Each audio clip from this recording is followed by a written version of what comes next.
From the Library of Congress in Washington, D.C.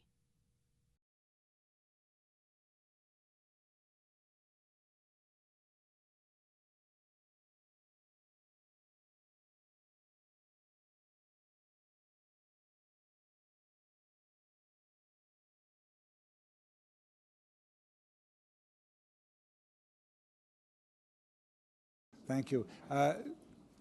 To kick off this afternoon's session, we're first going to have some opening remarks by Mr. Lee Hammond, the president of the AARP, which we know how important an organization and what wonderful work they've been doing. Having been a member there myself for 19 years already. And I turn the floor over to Mr. Hammond.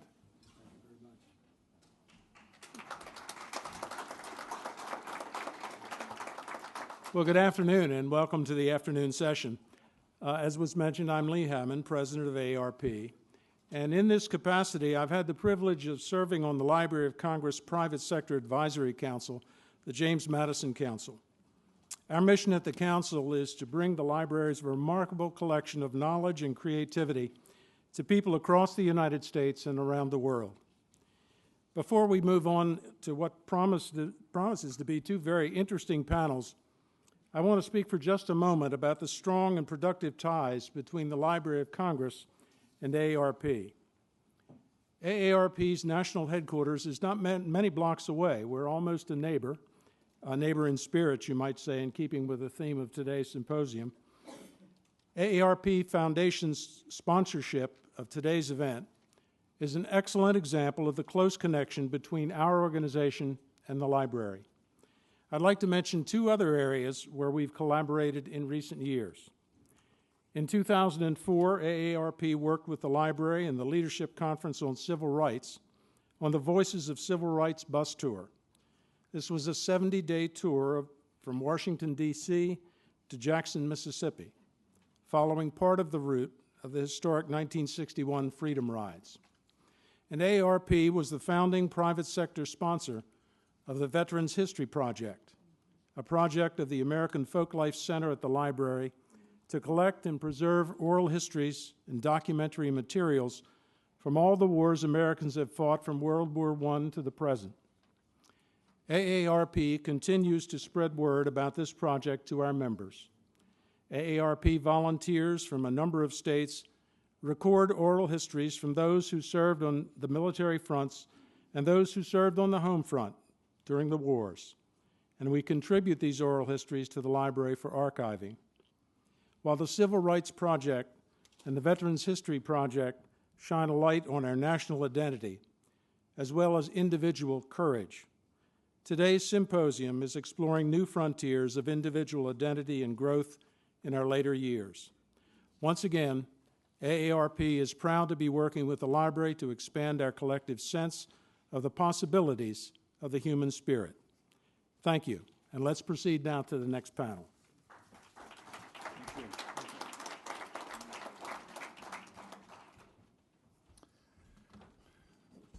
Thank you. One more order of business. I don't want to deal with termination at this point, but in case any of you do end up leaving early, you found evaluation and feedback forms on all of your chairs. So hopefully you'll be here right till the end and you'll hand it in person. But in case you have to leave early, the organizers of the program would like your feedback and your input. And I can tell you, as somebody who's been running conferences for many years, it's very important. There's an old Jewish saying, and here this has been a great day, but there's an old Jewish saying, it says, if enough people tell you you don't look well, maybe it's time to lie down. So your feedback can be very important to helping in future conferences. Okay, for our first panel this afternoon, it's a real, we talked about expanding your horizons in later life, and I was very privileged to know all of the panelists this morning from the Jungian world for years, and last night I was able to meet all the panelists, or most of the panelists. The rest I met this morning for the first time, and it's expanding my horizons. And I can say that from the Jungian perspective, we welcome the input and the cross-fertilization. people from different areas of expertise. So it was a pleasure to get to know them. I'm looking forward to hearing what they have to say as well. And I know we'll all be in for a very special afternoon. Our first speaker will be Dr. Kelley Macmillan. He's a clinical professor of social work at the University of Maryland. That's the School of Social Work there. His area of focus is working with health, aging, and social service agencies to develop services that build on new practice opportunities in programs that serve older adults, which is really important. These are hands-on work to carry out our ideas in the field. Among his publications, which include articles in refereed journals and a chapter in an edited book, he has dealt with such important issues as the role of the gerontological social worker in assisted living and decision-making in long-term care, approaches used by older adults, and implications for social work practice. So please join me in officially welcoming Dr. Macmillan.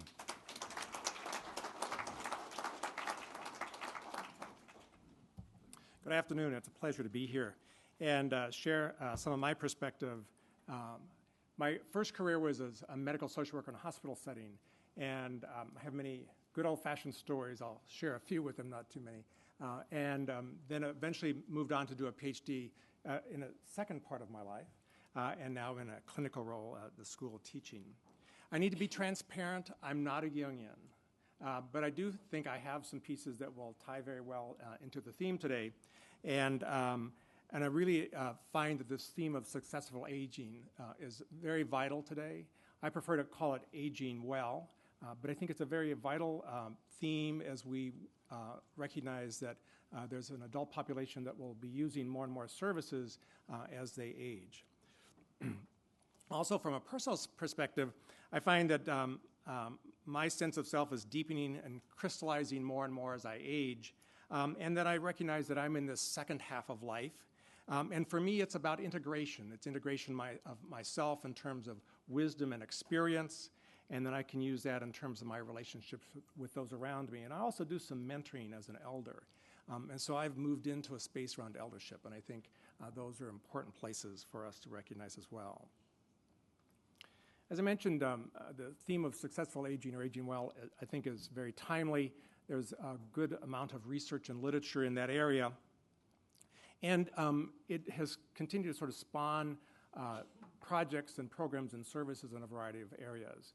There are some folks that are looking at what's called productive aging or civic engagement, and they're looking at how people are engaging in encore careers.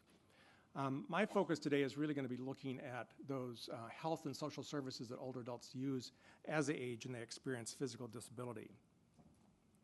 Now, from my perspective, I want to go back to some of the things that we talked about earlier today about this sort of rise and decline in age. And I think we all have firmly planted in our mind the idea that from infancy and youth, we ascend to this pinnacle of middle age, whatever that is. And then there's this descent. And unfortunately, the view is it's a descent to death. And I think we really need to begin to sort of change and challenge that view, that it's just not this staircase to death. And what happens, I think, in that context is that we have a tendency to equate age or aging with death. And I think it's just not an accurate sort of depiction. In medieval times, one of the models that I particularly like was really a circle. And there are all the stages of life from birth to death in it. And the spokes went into a center hub where there was a spiritual image that connected people up to the physical and the spiritual world. And that's one of the themes that we're talking about, and I think there's a lot of merit in that. Now, I want you to realize that I don't think we could ignore the physical aspects of aging, but there's more to old age if you ask older adults. And I've had the privilege of working with a lot of older adults in my career, and they really have been my best teachers. So I'm going to share some pieces from some of their stories as well as what's occurring in the medical arena. First of all, I believe that this staircase metaphor of rise and descent is really firmly implanted in the medical model. Now, I want you to understand that I've worked with many physicians and health practitioners, and I have a deep respect for them, but this model is has been historically entrenched, I think, in how care is provided. And the real goal here in terms of infusing this medical model with aging well or successful aging is to help begin to shift people's view. The good news is that there are shifts that are occurring, and I want to talk about those. The three areas that I want to focus on are what we call personal social services, those services delivered in the community, primary care practice, which is the physician practice, and then also acute care and rehabilitation. The trends in personal care really began around personal care services, homemaker, chore-type services, and some trends began to develop in terms of the 1980s where they really began to be an alternative to nursing home care. And as those services began to develop, there was a particular portion that were provided to older adults, aging services, and also there were a particular portion of services that were provided to folks with physical disabilities. And typically those services did not overlap. They're very distinct and separate. However, over time, the folks in the physical disability advocacy community really, I think, began to influence those services for older adults and personal social services. And the goal for services today tends to be, one, supporting persons to live in the community. The older model typically was one where older adults were taken care of. People came in and did things to them. And the disability rights advocates really said, what we want is people to assist us so that we can live independently. We don't need people to do it for us. So what's emerged is this person-centered model of care, which really begins with a conversation with the person receiving care to find out what's valuable to them, what they're looking for in life, how they want to live their life. And from that basis, then, the care is delivered, as opposed to a professional coming in, assessing a person as to what do they think you need as an older adult or a person with disability, and we're going to provide that care. Rather, it's really more self-directed in terms of the care people receive. These models of care are gathering more and more support. In the state of Maryland, there's a pilot project at Howard County where they're doing what's called some options counseling, where again they're using a person-centered approach and asking consumers what is it that they want in terms of living their life in the future. What kinds of things will be important for them in terms of how they survive and age well in place. So that model eventually, as it gets fine-tuned, will be brought throughout the entire state, probably within the next year. So these are exciting trends in the personal care side. Another area of growth and change is in primary care. I think a few of us can remember the day when we went to our primary care physician and that person directed all of our care. Things have become a little bit more fragmented and fractured, if you would. It's easy for us to have a number of specialists, and those people may or may not be speaking to each other, not because they're not friends, but because the system's a little bit fragmented. We don't have the electronic medical records to transfer data back and forth. And so your primary care physician may not know exactly what's occurring with you and your specialist. Well, they're moving towards a model which really has been around since the 1960s in pediatrics, and it's called patient-centered medical care. And the care and focus is going back to the primary care physician who will work closely with those specialists that you may see. Another piece that's really a valuable adjunct to this patient-centered medical home model is that they're including other professionals. There are people who are care coordinators, behaviorists, et cetera, who in addition to working with the physician around those medical issues will look at those kinds of behaviors that need to be changed in terms of improving health. It might be exercise, nutrition, smoking cessation. Care coordinators will work with folks to identify those services and needs people have before it becomes an emergency. My experience in the hospital setting many times was that people were hospitalized because there was some crisis that occurred that might have been averted in some sort of way if services are delivered in this primary care model. So again, I think it's a really important place. It's an emerging place in terms of where practitioners who work with folks in a behavioral, mental health, counseling perspective can really develop some expertise and provide support to folks throughout the life course. The other piece that I think really becomes helpful in this primary care model is that with the care coordination, there's really an attempt, I think, to reduce premature or unnecessary hospitalizations because, again, linking people up early in the stage of care.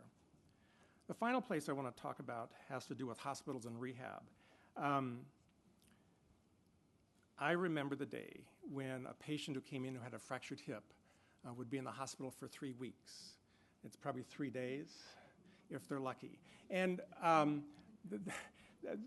these people are going into rehab units. Care is much more specialized and intense. And unfortunately, again, because of the focus of this medical model, it's really on the physical conditions, diagnosis, assessment, and treatment. And I think what's happened is that patient has become a little bit lost in that medical model. Hospitals, and again, we do want our physicians and healthcare practitioners to focus on those biological things, but how can we begin to help them recognize that in that bed as a person? It's not the hip in 314 or the gallbladder down in medical surge. Hospitals are developing age-friendly units in their inpatient units as well as emergency departments. And especially in the inpatient units, one of the things that they're doing is providing care so that the individual can do what they can for themselves. Gone are the days where they tell the older adult, get in bed and stay in bed, don't do anything unless you get help.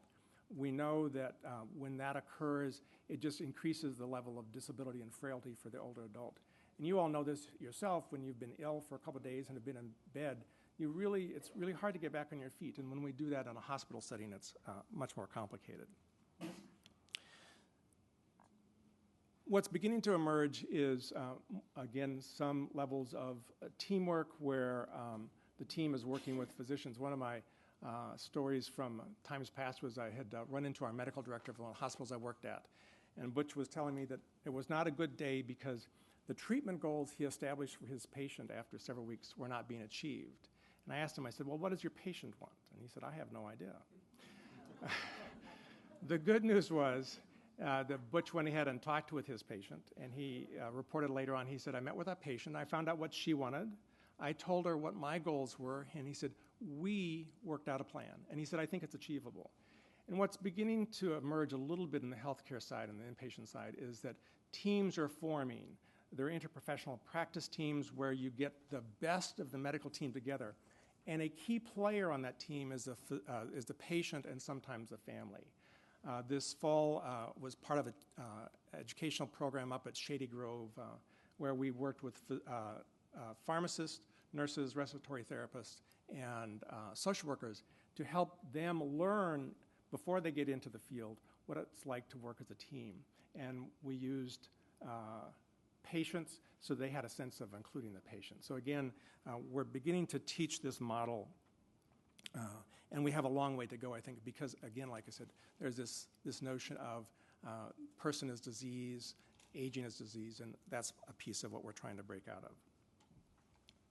In addition, in healthcare, because of this quick discharge, transition care teams are being developed within hospitals to reduce repeat admissions. And what these teams are going to do is help us link those folks who are chronically disabled, have chronic health diseases, to be better linked up with their primary care practices, with services, et cetera. And I think that's going to be a tremendous impact in terms of reducing hospitalizations and improving quality of care. In summary, it's true that poor physical and mental health can interfere in older adults' ability to age well, and the changes in delivery of personal care services and home care can make a difference. It's this partnering of older adults with the health care providers that enhances this positive outcomes for older adults and ultimately contributes to their ability to age well. So this shift will occur when we train health and medical professionals to see older adults as the psychosocial spiritual beings that they are. And so I think from here, we just need to keep pushing this forward. Thank you.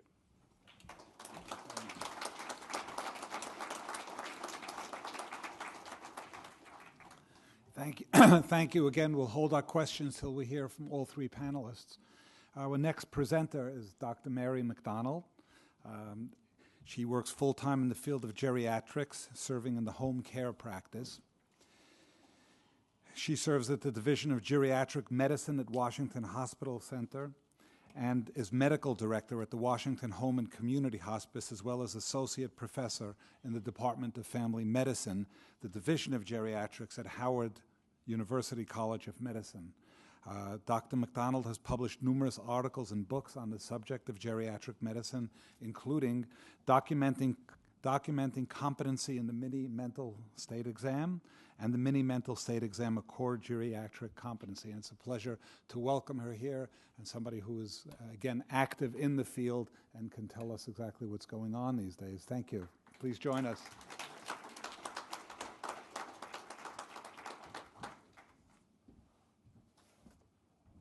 Good afternoon.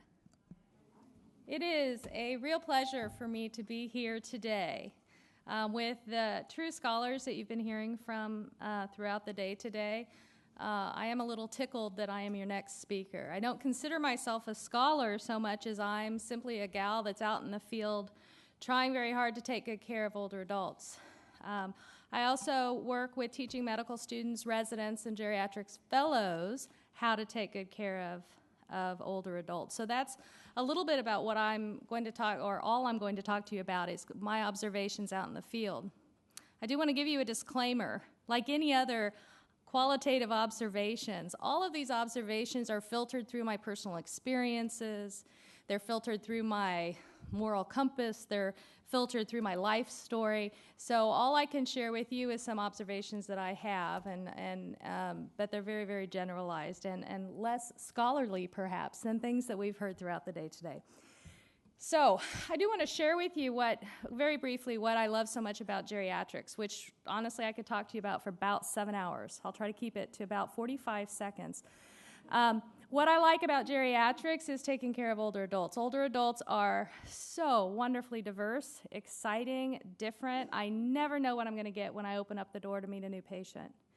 My background training was as a family physician before I did a fellowship in geriatrics. And the diversity that you see in older adults is so very different than at most age groups. If I know that my next patient's a 40-year-old man, I kind of know what to expect before I walk in the room. They might be different people, but as far as disease state goes, there's the 40-year-old man picture. That all goes away when people get older. If I know that my next patient is a 65-year-old, I have no idea what I'm going to see. Some of my 65-year-olds are frail, they're dependent, they are cognitively impaired.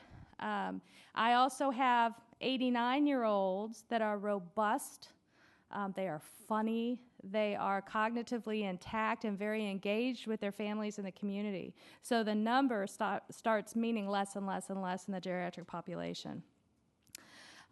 There also can be geriatric patients, can be very medically complex, which I find intriguing, and that's very nice. So my role as a physician is very different than what I thought it was going to be in medical school. In medical school, the focus was on learning all the science and the minutia. I had to learn the name of thousands of medications and how they worked and what doses to use and what this disease means and what this lab value means. And after all of that study, I remember a lot of it. But I'll tell you that of everything that I do in my day, my practice day, that is the most mundane and the least professionally satisfying of anything that I do. There are treatment algorithms that tell me if your blood pressure is this, I should treat you with this. If you have this lab value, this is what I should do to fix it. And so that, to me, is not so much the art of medicine as what I get to do in my other roles as physician. And one of the roles is as a negotiator. And this is a little bit what we were talking about with having your goals of care. I negotiate with my patients as to what their goals of their care are. I have some patients that want to capture every single minute on this earth that they possibly can. They want better living through chemistry and technology. And I am to treat them with any medication that I think is warranted, and by golly, they'll have every CT test that is indicated. And I'm okay with that, if that is their idea of quality health care, within reason. I have other patients who think that's all that's wrong with medicine is that there are doctors and that there is medicine. And so when I meet them the first time, they say, really, I don't want you here. So we have to kind of negotiate what is each individual patient's goal, and if they are not cognitively intact, I negotiate with their caregivers, with their powers of attorney, to find out not what they want, because truth be told, don't tell on me, I don't really care what they want. What I'm asking the powers of attorney to tell me is what would the patient want. If the patient could talk to me, what would they want me to do? And that's what's important. I'm also work as a tour guide. I'm not sure. Well, I'm guessing most of you have had some experience with the medical field, and you know that it's a crazy, confusing place. So to be able to navigate your way through to get the care that you need, or to find access to what you're looking for to get the answers you want, can be very, very challenging. If you're looking for social support, it can be also very, very challenging. So a lot of what I do is to help navigate, help my patients, as me and the rest of my care team, which includes nurses, social workers, and physical therapists and the like, is to help people navigate to where they want to be. I also work as a cheerleader, although sometimes I would be described as a drill sergeant. I have one patient who is completely socially disengaged. She wants never to leave her house. She doesn't care if anybody ever visits her. And we set a goal just this week that I want you to think of one activity that gets you out of your pajamas every week. I don't care if you're out of your pajamas for 20 minutes of one day out of every week, but that's our little mini goal, and it's her homework assignment, and I will keep on her to try to help her with that. I also work as an advocate for my patients, especially my patients who have a cognitive or physical decline to the point that they can't advocate for themselves. So, in all my observation, over 12 years of working with older adults, I've been trying to come up with a recipe for healthy aging. And I really think it's a self-centered quest because I'm not getting any younger. But I'm trying to come up, what is it that makes healthy aging versus my patients who are absolutely devastated by time? And I don't know the answer yet. But when I know the answer, I'm going to patent it, I'm going to bottle it, I'm going to compound it, I'm going to put it in a pill, and I'm going to sell it, and I'm going to be rich. But I'll tell you what some of the ingredients that I'm seeing, and these are kind of themes that I see in my patients. I have a very diverse patient population, ethnically diverse. I have patients from, internationally diverse. I have patients of different religious backgrounds. But despite all that, I see some consistent themes, which is what I want to share with you today. The first theme I see is engagement. And what I mean by engagement is people, some of my older adults, they tend to withdraw, and they lose their role in society. They lose their role even within their own family. And some of that has to do with family norms. You know, in our family, this is what we do. When people reach a certain age and they're not able to contribute actively with the family, we put them in the back bedroom. We go and feed and water them every once in a while, but they stay back there, right? So some of that is because of a family pattern, but I think a lot of that is because of the societal expectations that we have of older people. When I was teaching at the University of Kansas, I taught third-year medical students, 175 of them a year, for a 4-week course. And one of their assignments during that course was to find somebody over the age 65 that was not their family member and sit and talk to them for an hour. And to write, not a paper, write a reflection piece of what they learned from the experience. Oh my heavens, you would have thought that I had asked them to put a roof on my house. I had students, so of 175 students, I had each year, we did this 3 years in a row, I had about a third of them who emailed me and said, I don't know anybody over the age of 65. Are you kidding me? Look at our demographics in our society. How can you not know somebody over the age of 65? And it turns out that, well, one, they don't hang out at the same places. But besides that, there's this societal norm that we see people who are older, they tend to withdraw from society and they're not out there. And so my patients who tend to age well and stay engaged with society, the two tend to have a lot to do with each other. They stay very active within their family, within their society. Another thing I see is resilience. I love the word resilience. I love the word resilience so much I say it almost every day because I'm trying to figure out what it is. I can give you 10 definitions of resilience. I don't find the definitions very helpful, but what I do know for a fact is I know resilience when I see it. And I have patients who have been through lifelong trauma. And they have not been on the luck side of things from the day they were born. Be it their lives, their social situation, their medical situation, yet they're happy. And they're engaged with society. And I want to know what causes that, and I want to be like them when I grow up. And so I'm trying to figure out, put my finger on what exactly it is resilience. I'm going to go over time if you don't, put your hand up. It depends.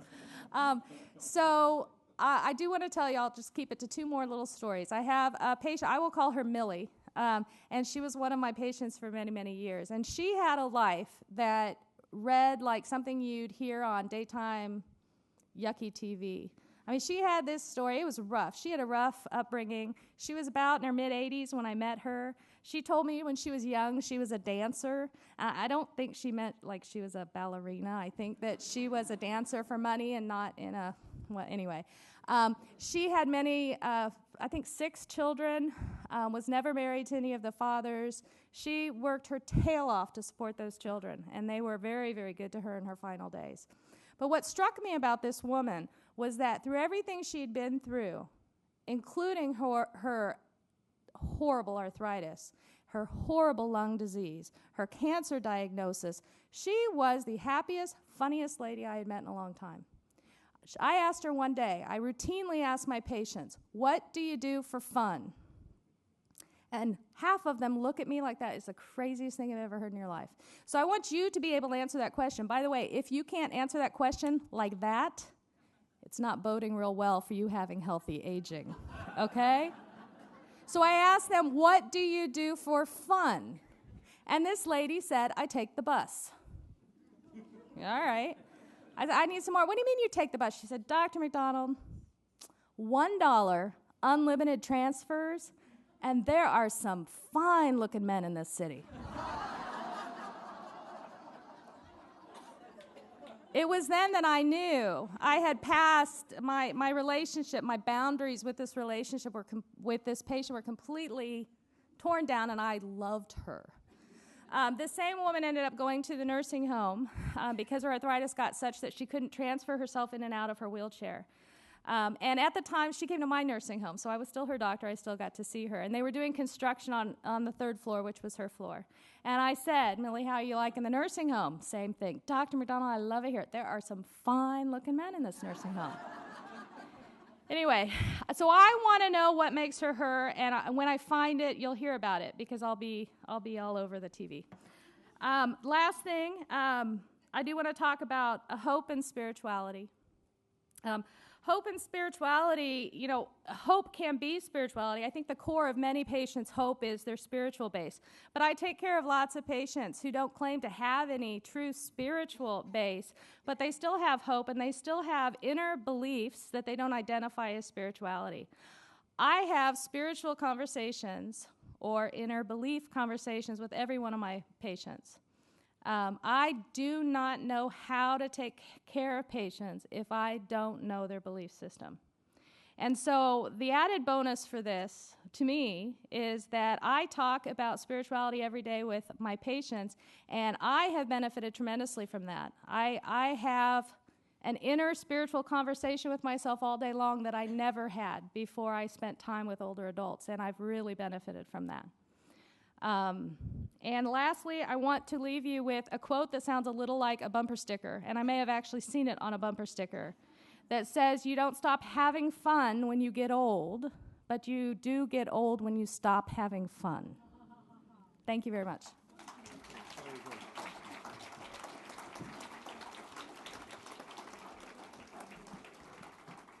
Thank you. I thought I was funny. This is great. We were talking about, part of your talk mentioned about getting older. I had my own association. I just finished a biography of the Rothschild family. And one of the stories is when the elder Rothschild reached about 98, she refused to be going to doctors. So her son brought doctors to her to do the examining. He couldn't afford it. And he brought doctor one day. The doctor comes out, and Rothschild asks him, well, how is my mother doing?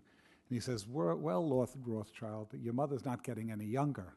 And he said, look, doctor, I'm not paying you to make her younger. I'm paying you to make her older.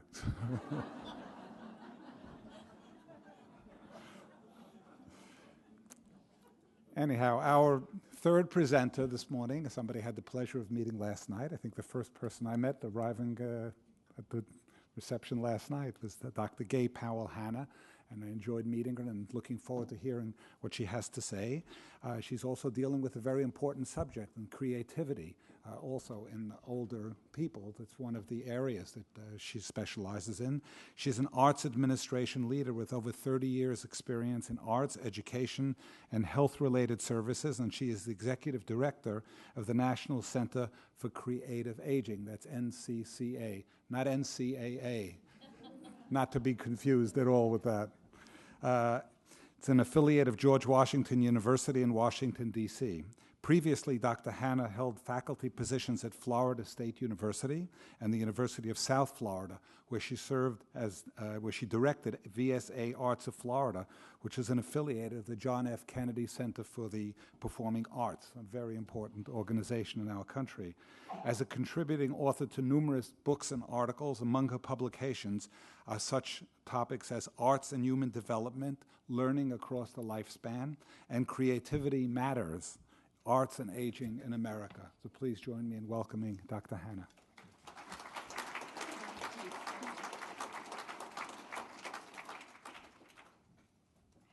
Thank you so much, and good afternoon, everyone. I want to sign up and be Mary's patient, don't you? I'm so glad I'm in Washington, D.C., where she works. And to all the panelists, it's just been such a invigorating experience and inspiring. So thank you. Thank you to our host and to all of you for coming. Well, I feel like taking a deep breath now and embracing this moment of really cultural change. Dr. Corbett powerfully put it that creativity is essential across a lifetime and then has such a powerful impact at the very latter part of our life. He eloquently linked creativity to spirituality, really to the divine gifts. And as I've often heard, it allows us to be in the thin places between heaven and earth, which we often feel when we're before a work of art or when we're engaged in a creative practice in our home, our kitchen, our gardens, with our loved ones and families and friends. Well, I come from the visual arts, so you can be sure I need pictures to talk. So I have so enjoyed hearing the eloquent presentations, but if I could just explore with you today productivity and vital aging through the lens of creative expression. And really, as was earlier said, talk to you about the hands-on landscape that is now growing and thriving to carry out the ideas that we've heard and the important concepts. And I've got the clicker. All right, thank you. So just a little bit about the center. I say I'm from the National Center for Creative Aging, and of course eyes widen, and I think many of you have said, and what do you do? Well, actually, we were created 10 years ago by Susan Pearlstein, founder of Elders Share the Arts in Brooklyn, New York, a grassroots organization, and formed by the National Endowment for the Art and the National Council on Aging. So we're truly a bridging organization with a mission to be sure that we can provide as much access to the experiences and creativity and the arts and culture as is available in our communities. Now, I'd like to just introduce you to the pair that you see in the corner of the screen. There's a gentleman playing the violin, and this is our template. He's playing to a young girl, and he is a resident of Burbank Senior Artist Studio Residencies in Burbank, California. These places of affordable housing are built around the arts. In fact, I visited, and people in the halls actually sang to each other, and they didn't even know I was there visiting as a person in the arts. But we're seeing models across the country. In fact, there are 23 of these sites across Los Angeles, but they're popping up in Washington, in Atlanta, St. Louis, of course, New York, and Boston. So we're redefining our landscape of what it means to live and enjoy life where we are. Again, the landscape includes research.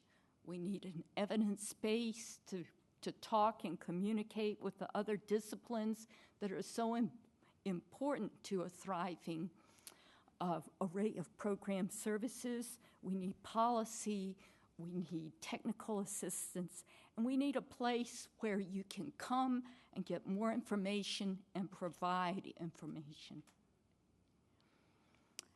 Now, a 97-year-old artist, visual artist, was asked, "How are you doing today?" And she said, "Well, I'm above ground." And this turns out to be the title of a very exciting research study done by Joan Jeffrey. I'm showing here the title page of the study. And of course, it shows much of the ground, and above it is New York City. It's a study of visual artists that have spent their lives as professional artists in the city of New York, not the super famous ones, but the ones day to day that have worked in their communities. When this study was released in 2007, the New York Times said, "Older artists, role models for successful aging."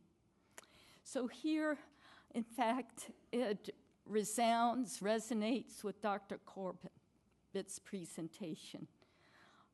Average age, 73, income in New York, $30,000. That won't take you very far. Life satisfaction, very, very high. Self-esteem, high. Engaged with their community, not intending to move, have found a way to have health care, retirement. Of course, they're artists, so they have an attitude. And a strong social network. This is especially true of visual artists. In fact, Picasso once stated, "As one grows older, life and art become one and the same." And I think that's what we've heard today. And again, median income. Oh, I love it when they do this. And no, the major thing is, of course, it's very good to live in the moment. Visual artists often live in the moment, live in the future, but much of their work is not taken care of. So indeed, there's policy being developed out of this study where there are programs taking place in New York and Washington to save the legacy of visual artists. We're very proud at the National Center for Creative Aging to actually have the Research Center on Arts and Culture with us. It was given to us by Columbia University last September. Now, what does that mean to you and to me, most of us that don't spend our lives in the studio? I'd like to share with you another study And I know many of you in this room have met and know Dr. Gene Cohen. We lost Gene about 2.5 years ago.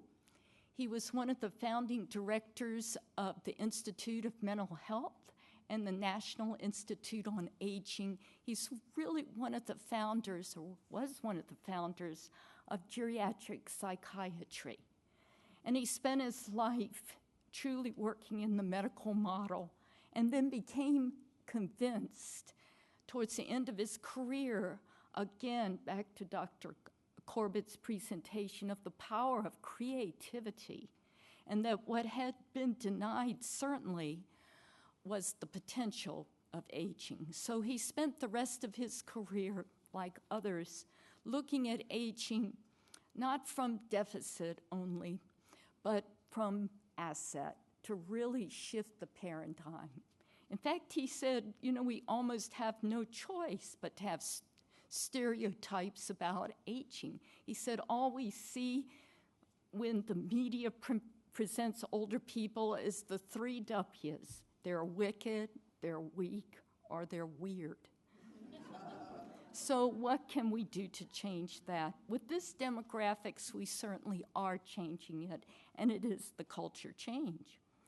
Well, he did a 3-year longitudinal study, a very small study, but one of the first indicators where he measured mastery and social engagement to see how community-based arts programs said all of us can be part of. He looked at an art program in San Francisco. He looked at creative writing and jewelry making in New York. And in Washington, he actually studied a chorus out of the Levine School of Music. Now, what did he find? With a median age of 80, people actually got better in the experimental group. He found better health, less medication, fewer doctor's visits, certainly an increase in activities. And he modestly, and we know this is a very small study, projected that because arts programs are so inexpensive, that the saving potential with using creativity on healthcare costs could indeed be substantial. This study was funded by the National Endowment for the Arts, by AARP, and in fact, I'm pleased to thank Rick Moody, who's here in the audience now, for all of his support. Rick is with AARP, the academies. And then second, Aryeh mentioned a recent white paper, and this I call the big shift. As Dr. Cambray mentioned, we've had individual pioneers coming to this place for quite a while. In fact, Robert Butler talked about why survive in the 70s, growing old in America. But now we seem to really be moving towards that cultural change. And I'm just delighted to share with you, if you don't already know, that in March 2011, there was a convening of the National Endowment for the Arts and Health and Human Services. And they convened to really look at arts and human development across a lifetime. We were honored at the National Center for Creative Aging to author this white paper. It was produced by the National Endowment for the Arts. It has resulted in a 16 governmental agency task force. The task force knows that in this climate, there's just no new money. But what we're finding is indeed there are resources that can be compounded and shared, and policies and funding descriptions that can be opened, and more ways to build an evidence base to again encourage this lifelong, productive, and vital aging. And in fact, I've given you the website, and in your resource book, you certainly have ways to become a part of this and there's actually webinars and convenings, and there'll be a call for papers from the National Academy of Sciences later on in the year. So I certainly hope that there is a core of you who will certainly participate in this. Now again, we're looking across the lifetime. What does this do? And Kelley so wonderfully put, the whole movement is towards whole person's care. Mary told you about the actuality, how she does her practice based on this. But here we've got it in a larger conversation. We're looking at it in terms of really starting not at 60 or 90 to figure out how we are and how we can actualize creativity, but really from early childhood. Now it's my privilege to take you almost into a garden that's just blooming across this country. Again, this movement started in the 70s and is now in full flower with plenty room to grow. So here I'm showing a picture of a teaching artist, Anthony Hyatt. He's working here in Washington, D.C. at Iona Senior Services. He's dancing with a person who has memory loss dementia. I think someone had a question about what is successful aging when you have Alzheimer's and dementia. Perhaps this picture can give you a glimpse. It's still being engaged. It's still being in community. It's still contributing. Iona Senior Service Center calls itself not only a senior center, in fact, they're distancing themselves from that name, but they call themselves an arts and wellness center and employ art therapists, which I know is very close and important to Jungian theory. Again, a picture of a chorus. I was talking to a few people at lunch.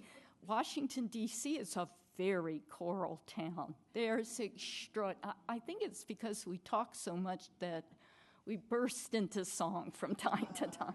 But there's congressional choruses. There's, of course, the opera.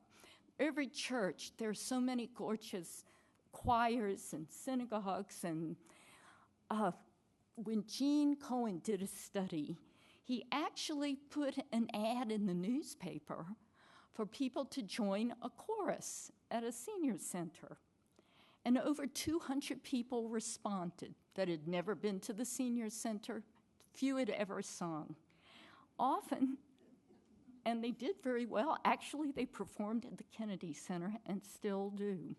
So people often ask us, what happened to that chorus that started with Jean's study?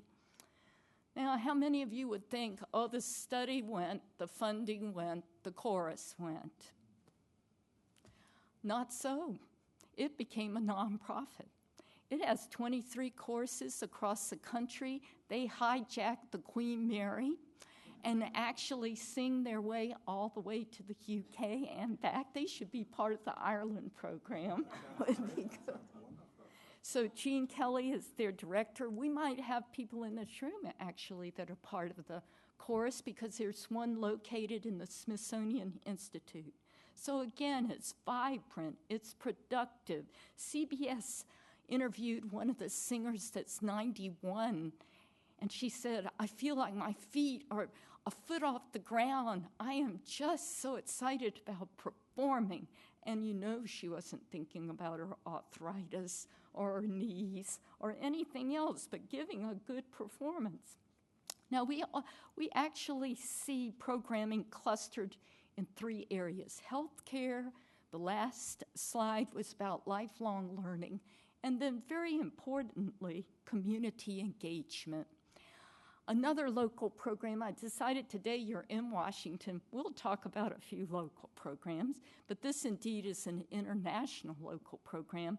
Lizerman Dance Exchange out of Tacoma Park. Liz Lerman started her dance with older people when her mother died.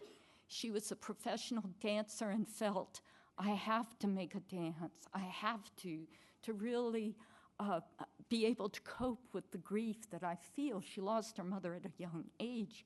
And so she went to the senior center here in, in Lower Maryland.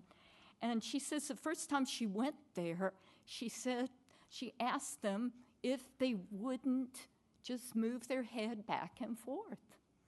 And they just sat there. So then she started leaping across the room. And she leapt one way, and they turned their head that way. And she leapt the other way, and they turned their head the other way. Pretty soon, she had everybody going back. And she created such a wonderful dance program that actually, and after it was over, she said, "Oh, thank you very much. This has helped me tremendously." And they said, "What? You think that you're going to leave?" No. And so she spent her career working with all generations. You can see here different cultures, different ages. They're all professional dancers.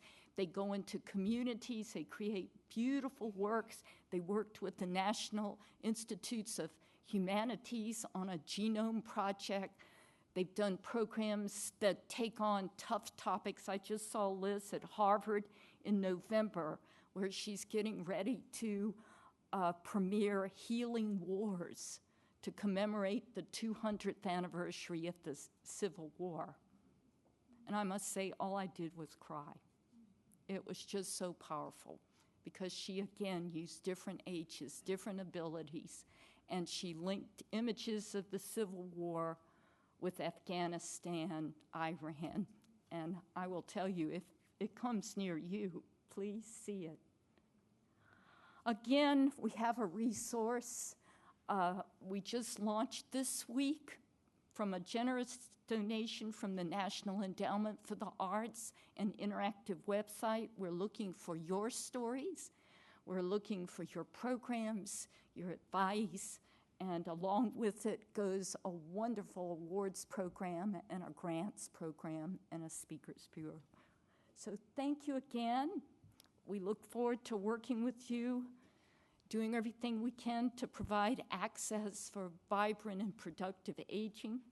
I'll conclude, again, we honor Gene every chance we get since he brought us to Washington, D.C. 5 years ago. And he would use a surrealistic umbrella to express the blue sky that we can hold with us as we make the journey, the arc that Carl Jung so beautifully describes. And just the last example of an artist, he was inspired to do this by Georgia O'Keeffe. Georgia O'Keeffe was terrified of flying. And the older she got, the more in demand she was. She was one of the greatest painters of the 20th century. So the story goes that she's flying, almost too afraid to look out the window. And when she does, all she sees is blue sky over clouds. So her last work is her largest body of work, and a good portion happens to be the blue sky over the clouds. So again, thank you. Thank you all. Thank you.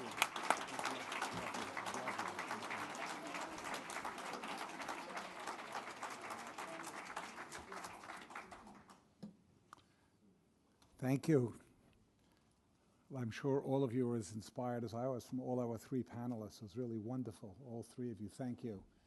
And we do have some time for some questions and discussions. And I had a good break over lunch. One of the technicians came over and told me my job is now easier.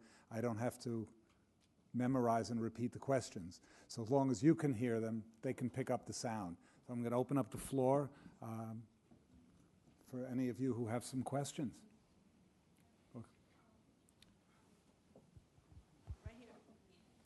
Wait, the microphone's coming. So the timing is everything. It's not a question, it's a comment, because I wanted to thank especially Dr. Hanna for sharing about the dance exchange.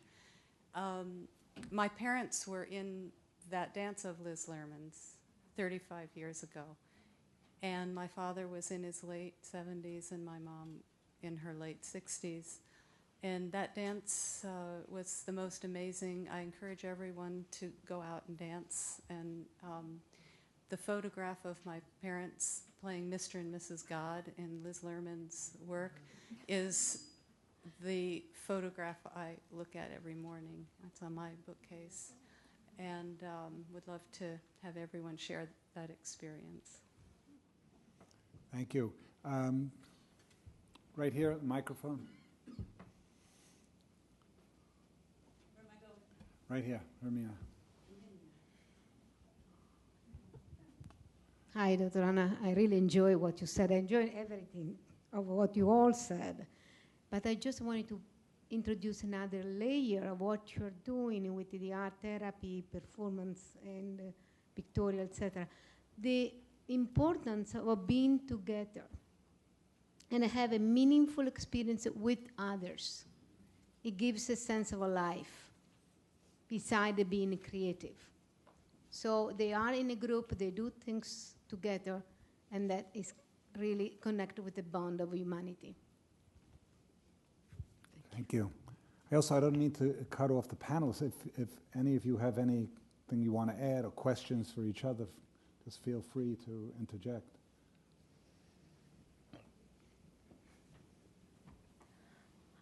I guess it's so important. We've had a great time talking with each other. And what I gained, once again, is the importance of interprofessional teams and working. And certainly you might speak to the role of social work, and if you think that's appropriate, medical model. You had a great story. Which one? I talk a lot. Or your patient commented about how good a social worker you were. So we actually have the house call program through Washington Hospital Center. I am one of 5 geriatric physicians, and then there are 5 nurse practitioners. We also have 5 social workers, coordinators, nurses, and we work with all the community home health organizations. And so the model of the interdisciplinary team is very important. We have 600 patients. We can't possibly coordinate everything they need just amongst the 25 of us. And so we really rely heavily on our colleagues out in the field. We use wound care personnel who will come to the home. Now, all of this is done in the home. So, if I have a patient who needs an x-ray, I order an x-ray and they lug it up the stairs and take an x-ray in their living room. So this is, it is a program that I'm relatively new to. I've only been in the program for less than a year, but it's pretty remarkable what they can do. And what we find is by using that kind of 360 cocooning approach to care, it's very individualized, very much based on the patient's wishes for the direction they want their care to take. Our hospitalization rates for our patients is well below the average. Most of the time, patients who end up in the ER, it's because when they're sick, they don't have access to the care they need. And then when they don't need it, remember, you have that appointment, come see me every 3 months. Well, I'm not sick today. I don't need a doctor today. Where were you 2 weeks ago when I couldn't breathe? So the whole idea is that we bring the services to the home for routine purposes, but also for acute care visits. And most of the time we can nip it and keep them from having to go to the hospital. I tell my patients, you don't want to go to the hospital. It's a horrible, horrible place. I don't think Washington Hospital Center, which is a fine place, would appreciate me saying that. But for older adults, it is. So we know that if an older adult walks in the door of a hospital, any hospital, the best hospital in the world, there is risk for bad outcome. So we try very hard to keep our patients out of the hospital. I would just like to add that where some of the shift is occurring is in education. Historically, professional schools are separate buildings and separate structures, separate timelines, and there are some models where a social worker, a nurse, and a physician student all go out into the home and do the assessment together. And not only do they get a larger picture of the person, they also find out about their team member, who they are, and understanding their role. And I don't think that hurts also in terms of what they can share in terms of expertise, skill sets, et cetera. And that's the joke about the social work piece that we were talking today, and she was saying that one of her patients said that she was just the best social worker she had ever met. And I asked her, where did you go to medical school? And she said the University of Kansas. And so synchronicity is that that's where I went to get my PhD, the University of Kansas. So it's a good school, I think, don't you? Very nice. They have a good basketball team, too. In the NCAA, not the NCCA. Go Jayhawks. Claim it. So I'm sorry, I talk a lot. You can stop me whenever. But it is interesting that Medicare is actually looking at programs, different models of providing care, because we know that the baby boomers are really booming, and our oldest population, in fact, our over 85 population is the fastest growing part of our population. And so how are we possibly going to provide care to all these people? And we want to provide care to all these people. They deserve good care. So how are we going to do that in the best way? And so Medicare is now working with many programs across the country to say, you know what, you've got a unique program. We want to see how you do it, and we want to see if you cost more or less than our traditional program. So they're really looking to kind of expand the range of services so that we can provide, and it's not just cheaper care, it's better care. So they're looking, if we can find a model that has better outcomes than our traditional model and it costs half as much, win-win. So they're actually pouring money into pilot programs right now, looking into just that.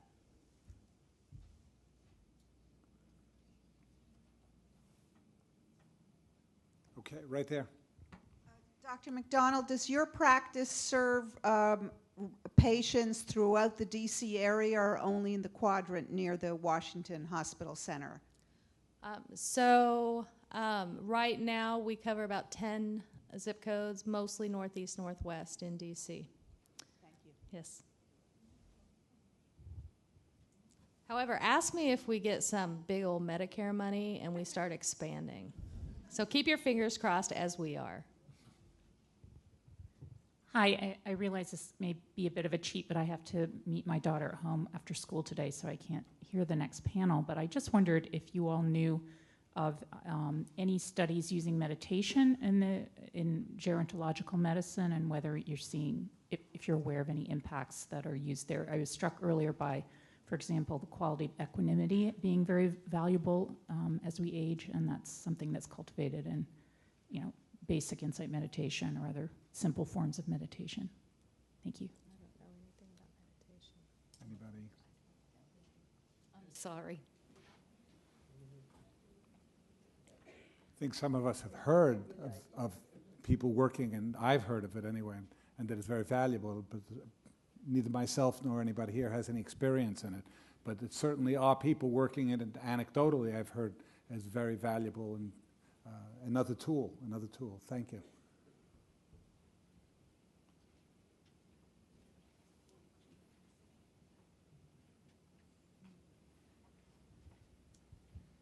Hello.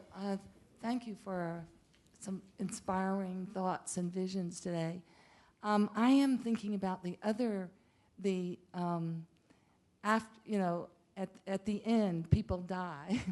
And so in your programs, I'm wondering if you're also, in your caregiving, if you're also involved in, end-of-life care. For instance, I recently saw an advertisement for a workshop given at the New York Open Center by a man who was a social worker, and it was called Training to be an End-of-Life Doula or Caregiver. And so I was wondering if your programs include, and I know that nurses and other medical personnel in hospice used to be able to give attentive individual care, and my understanding, is that people are too busy and, healthcare has changed and people are no longer able to sit or be or comfort people who are dying.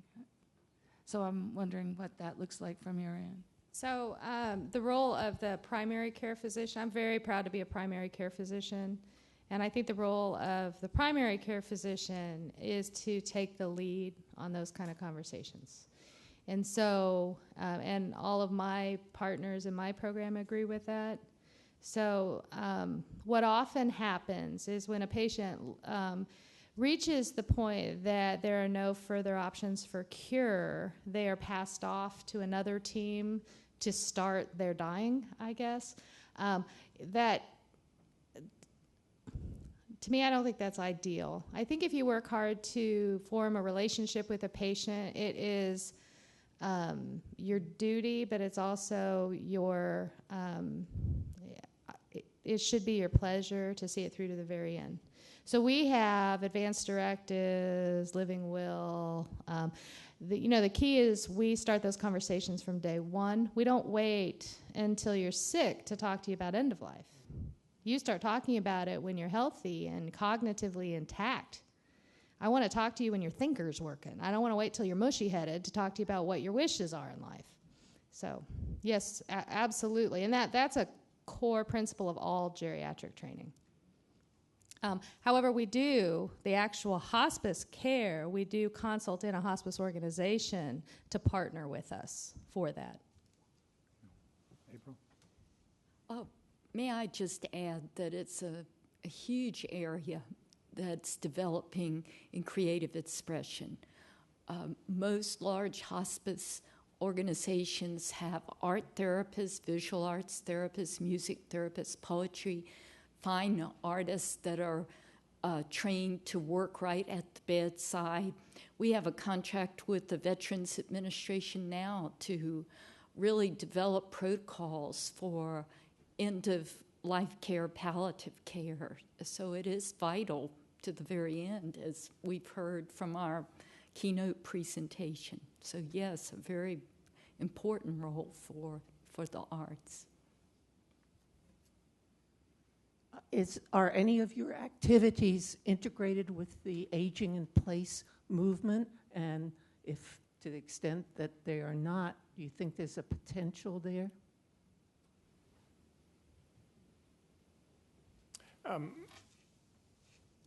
Sort of core to some of the work I do and other gerontologists do is with the idea of aging in place. In terms of a movement, I think it's sort of, it's been in existence for quite a few years. And I think in particular, the community-based service programs, really that's a primary goal of that.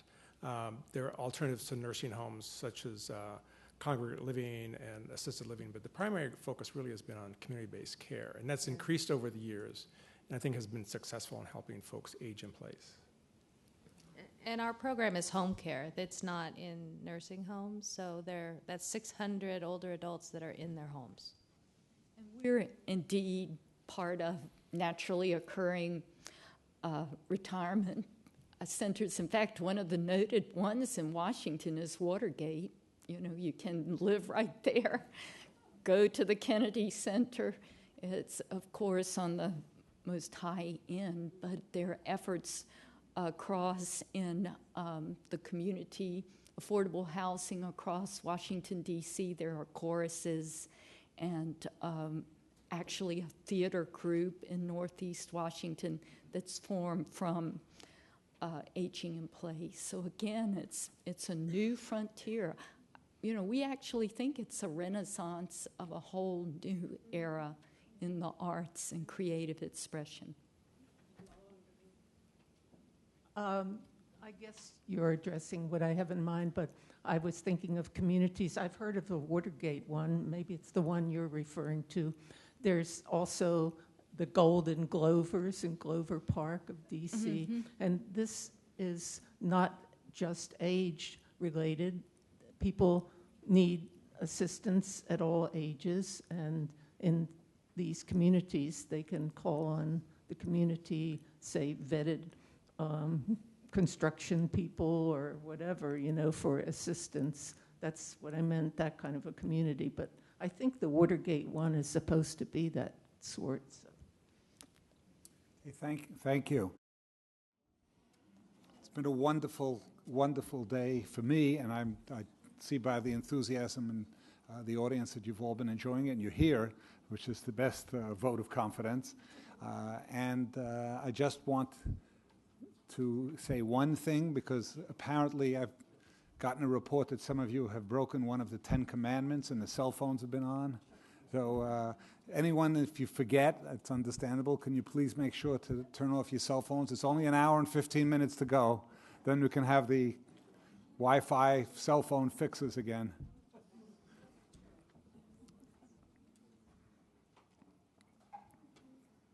Okay, this is a subject that's obviously very dear to people who are interested in Jung's psychology and ideas and the Jungian world, which is spirituality in the second half of life, which really is the second half of life issues in general, I think, was Jung's first major contribution to the field of psychoanalysis, and it's still something that Jung is very well known for, among other things.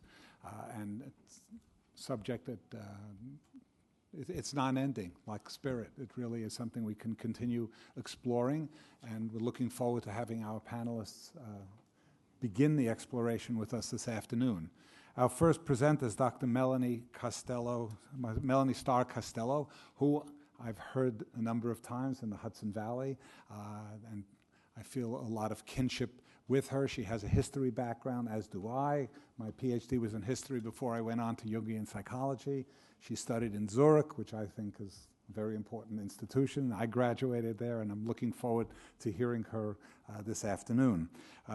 Dr. Starr is a licensed psychologist and a Jungian analyst in private practice in Washington, D.C. She earned her doctorate in the history and literature of religions from Northwestern University and is a graduate of the Jung Institute in Zurich. A former assistant professor of history, she has taught and published on the topics of psychology and religion, medieval spirituality, and clinical practice.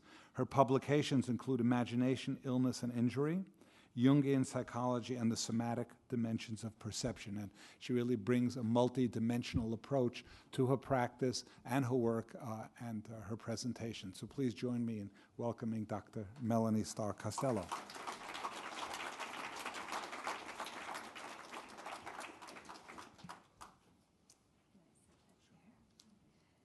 Thank you so much, Aryeh. Well, it's a pleasure to be here with you.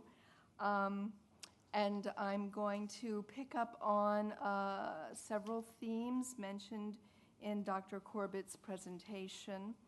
Particularly, I'd like to look at spiritual potentials of wise eldering as a kind of archetypal portrait of real spiritual potential in human development. And time does have meaning in terms of the realization of this archetype. But I'm going to do it by drawing as much as I can in a short time on the voices of people who I consider as sages or wise elders themselves, since, if you haven't noticed, I'm not quite there yet myself. And we've also mentioned some of the cultural tasks associated with aging. I'd like to add an essential feature, what I believe is an essential feature, which regards tasks that are nature-oriented, that I think creative aging, the spiritual dimension of aging involves both cultural and nature-oriented tasks and contributions to the general society.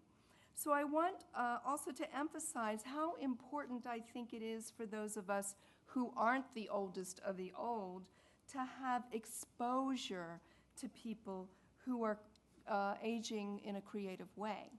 We've been focusing, I think, a lot on the aging person, him or herself. But I think it's a good thing to think about what we need from people who are aging as well. And, you know, just a few weeks back when I was preparing for this event today, which I've been looking forward to very much, I consulted the I Ching, the Book of Changes, an ancient Chinese wisdom source, which Dr. Cambray mentioned earlier in his talk. So, you know, I pulled out the I Ching and I said, "Speak to me of aging." And immediately I was led to a chapter called The Preponderance of the Great.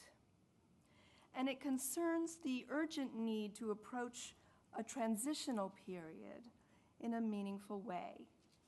Two parallel images were offered. A withered poplar puts forth flowers. An older woman takes a husband. No blame, no praise. These images portray actions that do not accord with one's natural place in the life cycle. And I'm hoping the book wasn't speaking directly to me. The commentary suggests there may be no harm in responding to later life callings with acts belonging to a more youthful age, but when doing so, little is really gained. Jung was a bit more severe on the topic. He said, "We cannot live the afternoon of life according to the program of life's morning. For what was great in the morning will be little at evening, and what in the morning was true will at evening have become a lie." Nature commands cultural and biological productivity in early adulthood, but the principle of transformation is the motive force of mid and later life. In conscious aging, we reflect upon change as life's insignia. We cultivate psycho-spiritual growth through our ascent to the ways of nature. Conversely, unconscious aging, marked by the absence of reflection, makes us vulnerable to consumer-driven, youth-obsessed cultural stereotypes that envisage aging in terms of loss. From this perspective, we're victims of time and death, shadows of our former selves. And as time passes, something to be cast aside, hidden from public view, outsiders. So in response to Dr. Corbett's remarks, I'd like to speak about conscious aging as a spiritual path, one that embraces aging as a developmental process pushing us toward and not away from something of great significance. Jung attributed, as was earlier said, a cultural and I think implicit evolutionary purpose to longevity. He writes, "A human being would certainly not grow to be 70 or 80 years old, and now we could add 90 to 100 years old, if this longevity had no meaning for the species. The afternoon of human life must have a significance of its own." I think the developmental goal of aging would be much more obvious to us if we had daily access to people who have lived to be a ripe old age. Our society, though, is organized in such a way that we don't often encounter our longest-lived citizens in public venues, and because many live in retirement enclaves, even family members don't necessarily have daily access to them. And I think this is a loss to us. I think we would all agree old age is no guarantee of wisdom. But evidence suggests some individuals do realize the fullness of their spiritual potential in entering into a state of sagehood. So now I'm going to move a little bit into an archetypal picture of sagehood. By their concerns, their breadth of insight, the form of consciousness they've attained, sages are those precious ones who convey a depth of perspective that is cosmic in scope. Marion Woodman, who's considered by many of us a wise woman herself, she's a Jungian analyst, and she describes what she calls the crowning of age as a time when one's relieved of personal desire, ego strivings dissipate, and the heart is opened. One tends the world's soul and carries the feeling function to the community by caring for the young and for the earth. In his memoirs, Jung speaks of his 80s in these terms. He says it's a time of freedom from individuality, essentially. He describes a growing kinship with all things. So I'll quote, "There's so much that fills me, plants, animals, clouds, day and night, and the eternal in man. The more uncertain I have felt about myself, the more there's grown up in me a feeling of kinship with all things. In fact, it seems to me as if that alienation which so long separated me from the world has become transferred to my own inner world and has revealed to me an unexpected unfamiliarity with myself."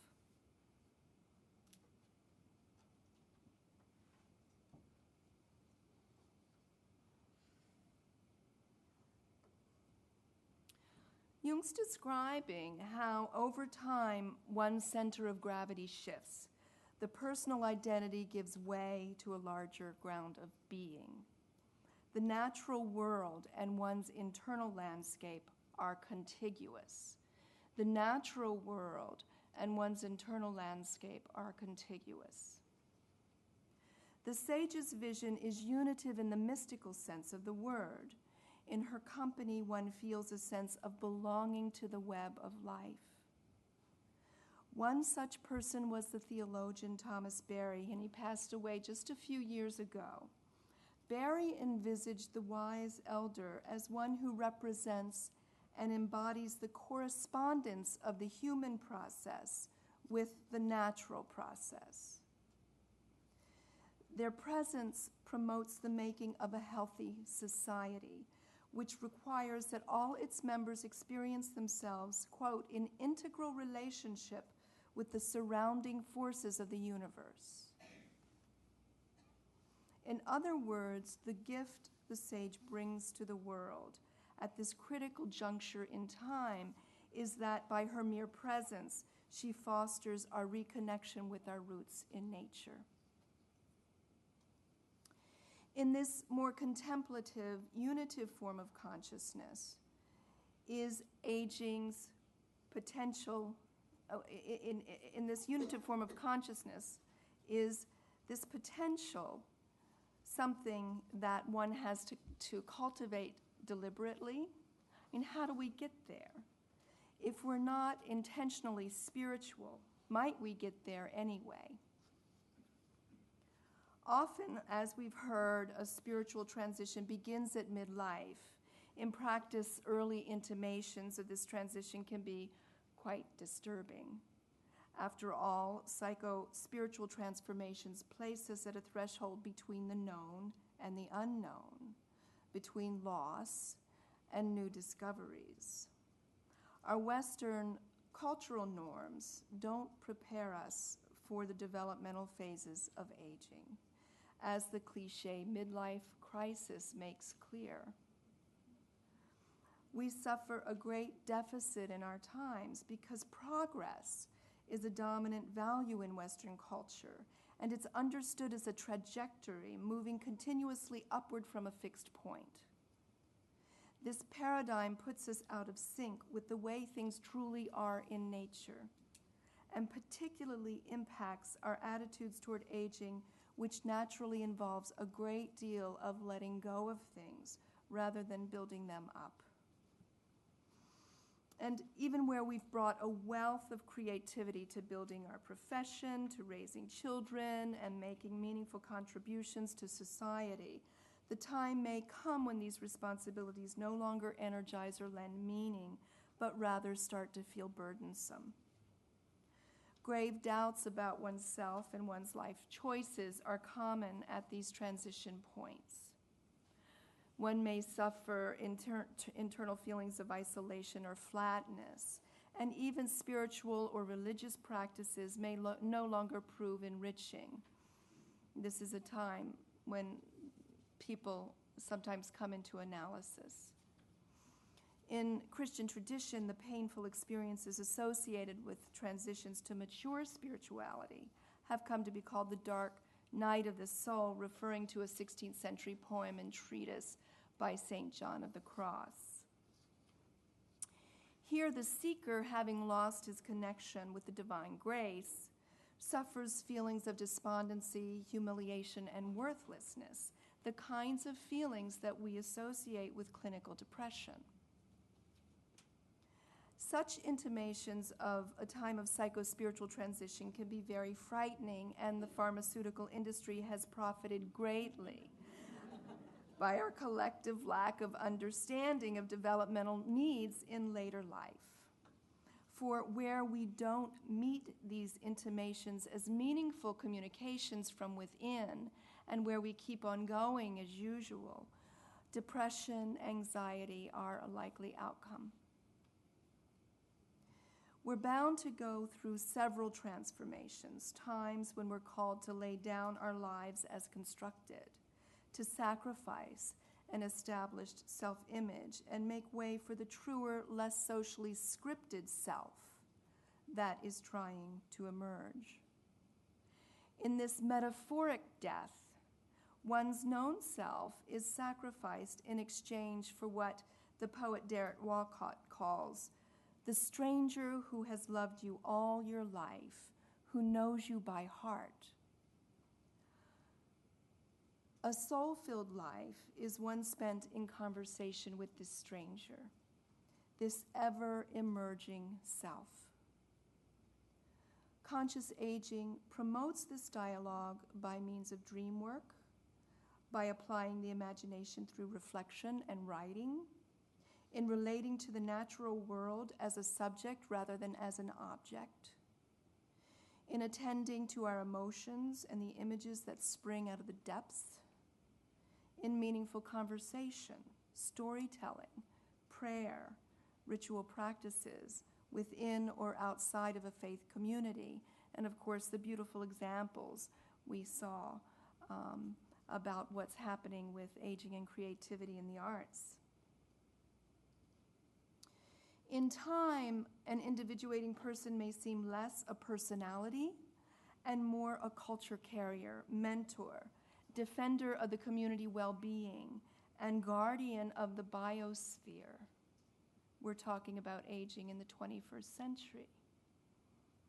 This portrait of an elder is presented by eco-psychologist Bill Plotkin, if any of you know his work. In Plotkin's formulation, the elder is one who surrenders his sense of personal agency, strives less toward individual accomplishment and more toward the common good. Individuated elders report the sensation of moving deeper into formlessness, in that they are released to a sense that something greater than themselves is doing their life's work through them. So again, this idea of being freed of a sort of ego-based orientation and releasing oneself to a larger ground of being. So now, to return to my earlier question, is the state of elderhood or sagehood a potential that's realized only through conscious intention? Apparently not. We frequently find in the literature of aging heartfelt acceptance of the diminishments of the body and an affirmation of the simple blessings of being alive. The spiritual fruits of aging are found in Zen-like portraits of the luminosity of a single moment. In a letter to a friend, for example, the agnostic E.M. Forster writes, "How peaceful it is here, with the West Wackhurst clock still ticking, the rook's nest fire irons still warm in the hearth, and the dog Little Master, his feet on the rug, nodding toward the end of a successful career." And then a few years on, as he approaches 80, he writes, "My great extension is not through time to eternity, but through space to infinity, here, now. And one of my complaints against modern conditions is that they prevent one from seeing the stars." Forster's agnosticism was no barrier to the soul's journey. he had arrived at a transpersonal ground. He grasped infinity through an impassioned participation in the natural world, in the very place he stood. This phenomenon may relate to a study recently published in the Journal of Psychological Medicine.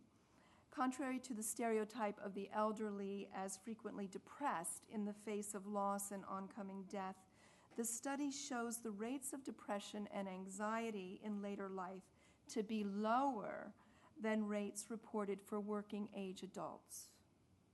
In fact, the fear of aging and death seems much more common in both early and late midlife. I witnessed this natural movement into simplicity as I watched my mother in her final years. Uncharacteristic of her younger, worried self, she became a kind of hybrid, a cross between a sage and a comedian. By age 80, and notwithstanding recurring bouts of illness and multiple hospitalizations, my mother had become a kind of trickster, undermining serious moments with a quip or raucous laughter continuously, and sometimes it was very irritating. She took great pleasure, actually, in talking about her night dreams in those last years of her life. In fact, just a few weeks before she died, she repeatedly dreamed that she was making love with some unknown, beautiful lover. Now, she found this hilarious, and we had many laughs about it, and the experience really made her joyful and a bit bawdy. And I loved seeing her in this state, but it also made me sad for myself, because I, at that point, had enough exposure to archetypal imagery to know that it meant she would die very soon. And so she did. We tend to see death as dissolution, but such dreams anticipate death as union. Where does the truth lie? Throughout the life cycle, death and renewal are inextricable. Releasing themselves into identity with the larger web of life, our wise elders make a passage into death long before dying in the conventional sense. And if you've known such a person and have had the privilege to be present at their passing, there's an indescribable kind of luminosity at the time of their leaving. One is given a rare glimpse into life and death as a unity, a parting gift from a life well lived. So.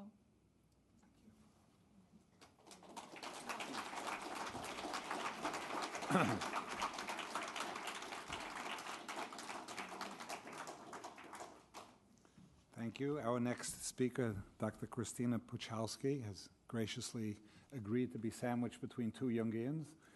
And we welcome her here and looking forward to hearing her present today.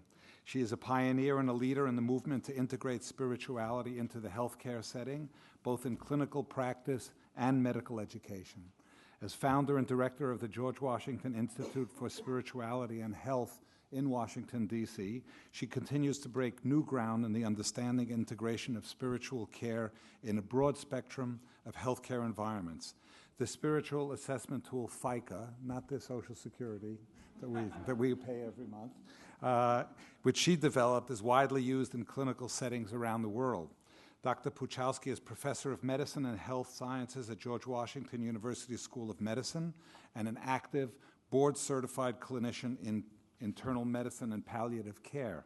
She has published widely in many journals, with her work ranging from biochemistry research to issues in ethics, culture, spirituality, and healthcare. So you see, it's a very wide variety of topics that she's a specialist, and among her many publications are books such as Time for Listening and Caring, Spirituality and the Care for the Seriously Ill and Dying, and her most recent book, Making Healthcare Whole.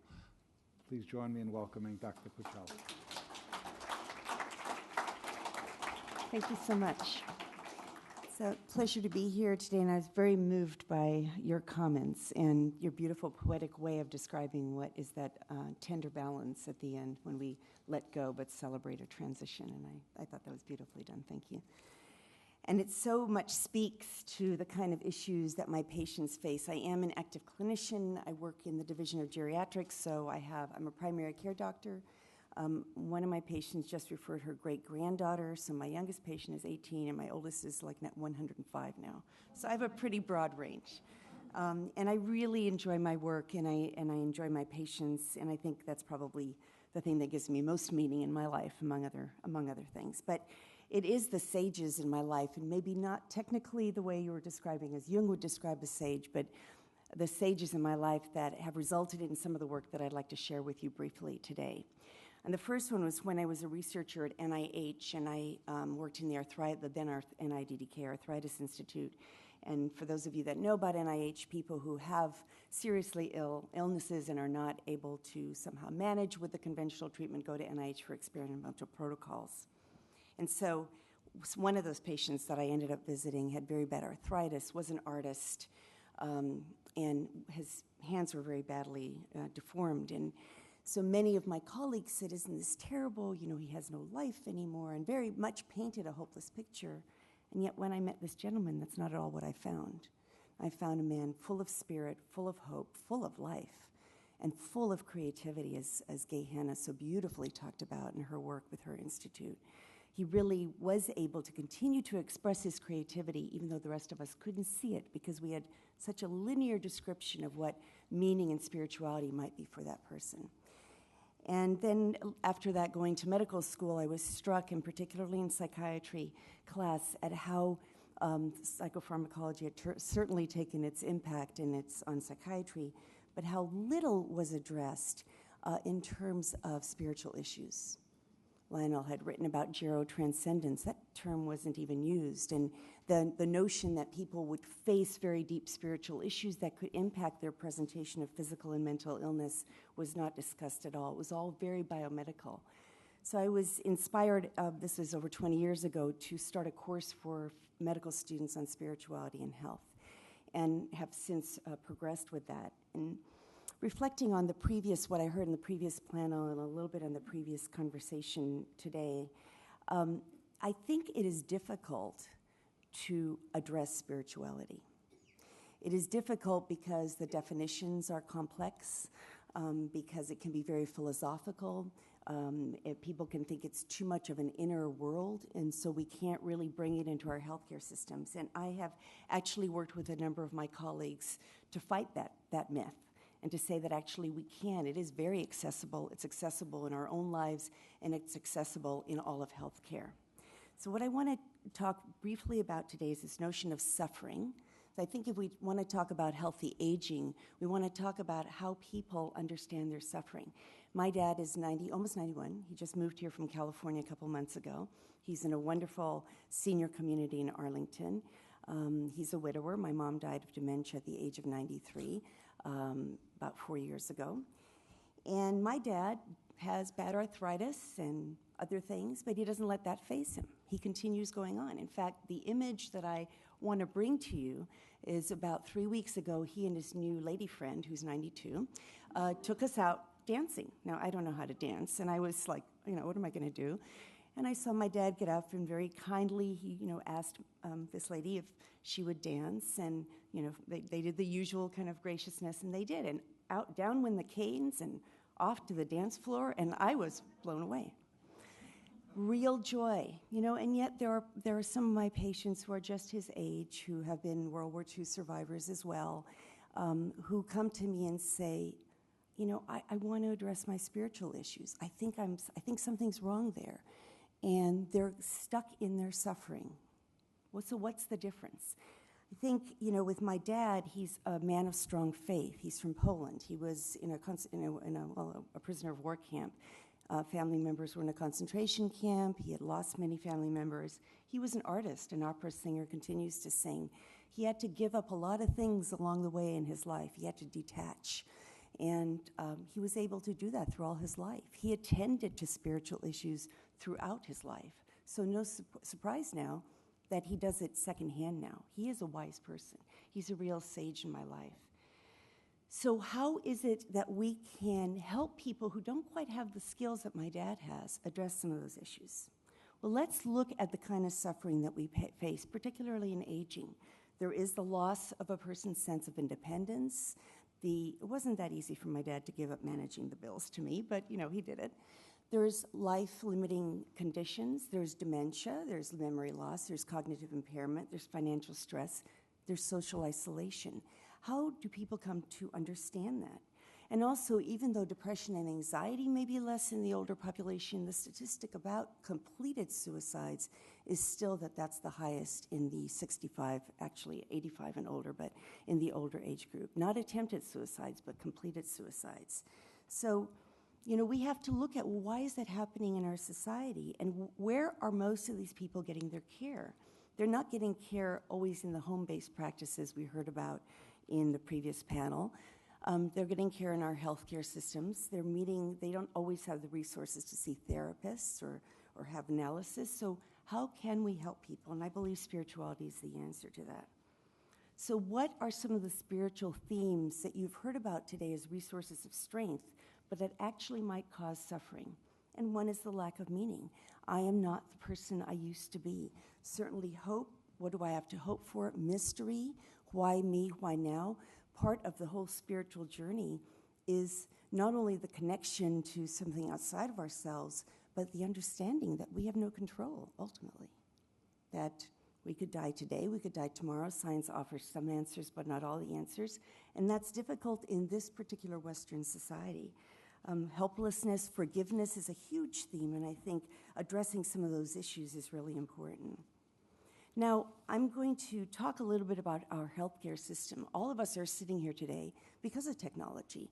I am somewhat critical of the pharmaceutical industry and science, but I'm also very respectful of it. We are living longer because of technology. But I'd like to postulate that technology has also perhaps increased our suffering. Now, look at our healthcare system now. Most of us are in this healthcare system. There's myriad of choices, myriad of options for patients to deal with. So as people are going through, they've been given a diagnosis, or they're trying to get some tests resolved, very, very disease-oriented. It's not whole health-oriented, as Jung and others would have us want. It's not that kind of a healthcare system. It's all parceled out. So people then are faced with, which test should I have? Should I continue this test? Now there's a bad effect from the test. What am I going to do next? What are my choices? What do I really want? What gives my life meaning? And no one in the healthcare system is asking them those kinds of questions. And so the journey continues, and people just tumble in this kind of needless, I think, suffering. Now, what does healing and what does spirituality and health offer? It offers us an ability to integrate that suffering into our lives, to find a sense of meaning and purpose in spite of what may be happening to us physically or socially or otherwise. That's the ultimate goal, I think, of integrating spirituality into healthcare. I'm going to present a model where we talk about the importance of relationship and how the relationship between the patient and the doctor or other clinician is key to healing. It's not so much all the things, we think that as a doctor or a therapist, I give something to my patient. It goes two ways. We enter into relationship. We're both changed as part of our relationship. And it's within that compassionate, caring relationship that the potential for healing occurs. And what is that? The key thing that any of us can do as healthcare professionals is to listen. We have to let go of our agenda to try to fix something for our patient or our client, however people see that. I like the word patient. I think it's more than just a client, but we're not going to fix something for someone. We can empower them to find some solution for themselves, but it's really in our presence not in the kind of agenda or the things that we do. There's a quote that when I was studying for my board certification in palliative care, it was in the review book. And I really was struck as I was going through all the facts, and then I came to this quote, and it so beautifully describes our ability to attend to the spiritual in others. Who is there in all the world who listens to us? Here I am, this is me in my nakedness, with my wounds, my grief, my despair, my betrayal, my pain, which I cannot express, my terror, my abandonment. Oh, listen to me for a day, an hour, a moment, lest I expire in my terrible wilderness, my lonely silence. Oh God, is there no one to listen? We just heard a beautiful presentation where at the end, you were in full presence to someone who is dying, to someone who is dealing with suffering. That is really what is the key of spiritual care in our healthcare systems. There's also a lot of data, and I don't have time to go through that, but there is data that spirituality and religion can affect healthcare outcomes. Better coping, better understanding of illness, more informed decision-making, and of course, an empowering and self-healing. For example, in end-of-life care, there was a question for the earlier panel about end-of-life care, that people with advanced disease who have found greater meaning and a purpose in their life have better quality of life, less pain, better coping. Gallup survey, finding comfort in our final days, general survey to the United States. What were the 2 top concerns? Number 1, I don't want to be alone. I want companionship. Number 2, spiritual comfort. Well, what is that spiritual comfort?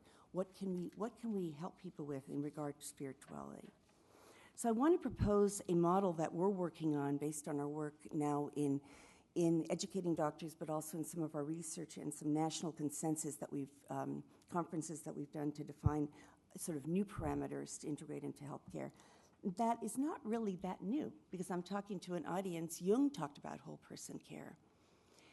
Whole person care is addressing the biopsychosocial spiritual dimensions. But traditionally in our healthcare systems, those have been looked at as separate boxes. What we propose, which I'm going to guess is more Jungian and more whole person, is that spirituality is fundamental. It's the essential part of all of us. And where spirituality interacts with the other parts of our being is not so much the deep inner life, for that is very personal in people, but it's the outer part of our spirit. If you look at a circle, our deep circle, the inner part of that circle is personal, but it's that outer circle that interacts with the physical, the emotional, and the social. And so if I have deep spiritual pain, it may manifest as exacerbation of my arthritis or whatever the person has. It may present as physical pain, and we can try to deal with the physical pain with medication, but unless we get down to the really deep spiritual issues, the pain will not resolve. Same with depression or emotional issues. If it's really primarily a spiritual diagnosis, unless we can deal with those spiritual issues, the depression may not be well treated. And so these are very important sort of a reframing of how we should think about healthcare systems from here on in. I want to share a story of my patient, Julie. She's almost 60 years old and she's dying of colon cancer right now. And Julie is a very vibrant human being. On one visit, she was very focused on what was going on with her cancer. Then, I asked her, well, tell me what's going on with your family. Well, good things. I just had my first grandchild join the family. And what about emotionally? How are you doing? I'm sleeping well. I'm not really depressed. I'm not anxious. I feel okay about all this.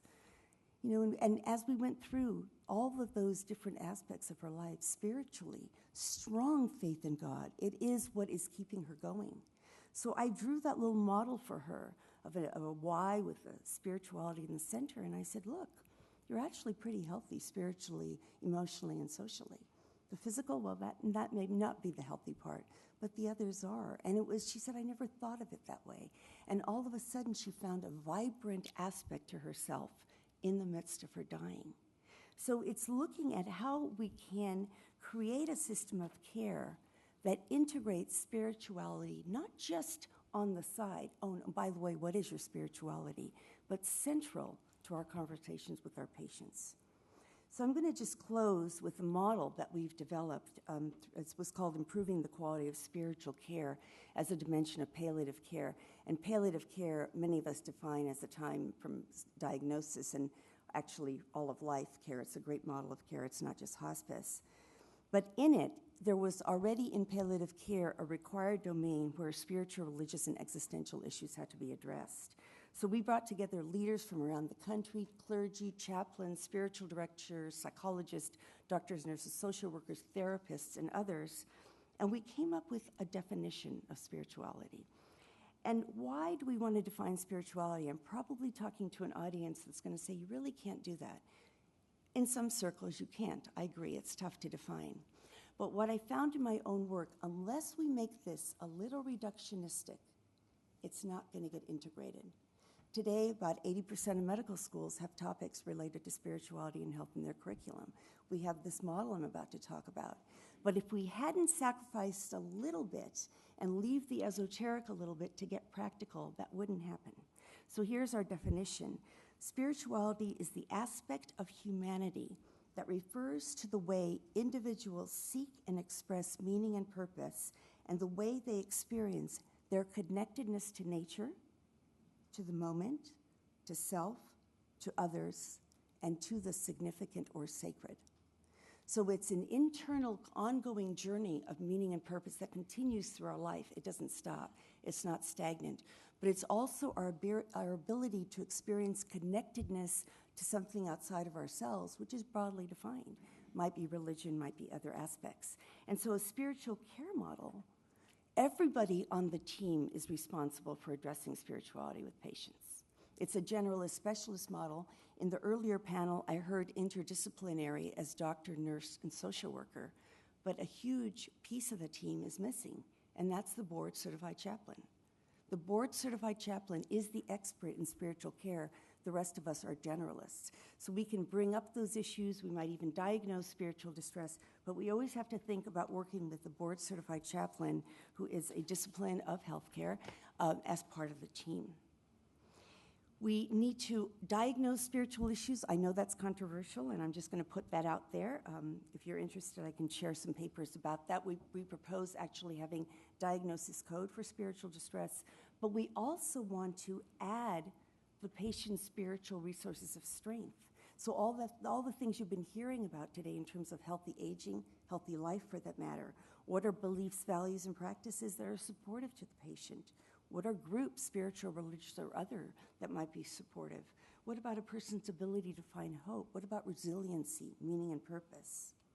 And the model is really that as the clinician, see a patient, a primary care clinician, and this is geared for those of us that create treatment plans, if we identify distress, we have to start thinking, is this primarily physical, emotional, social, or spiritual? And then who on the team do I engage to help the patient reach their full selves? And that's what spirituality is about. It's about creating a system where every single person has that potential to reach their full authentic self, their full potential. That's what spirituality is about, where every person has the ability to find hope, meaning, and purpose, where people have the ability to find that connection outside of themselves and to integrate that as part of their understanding of their whole health, with illness just being a part of that. I want to close with saying that the basic message is love and compassion.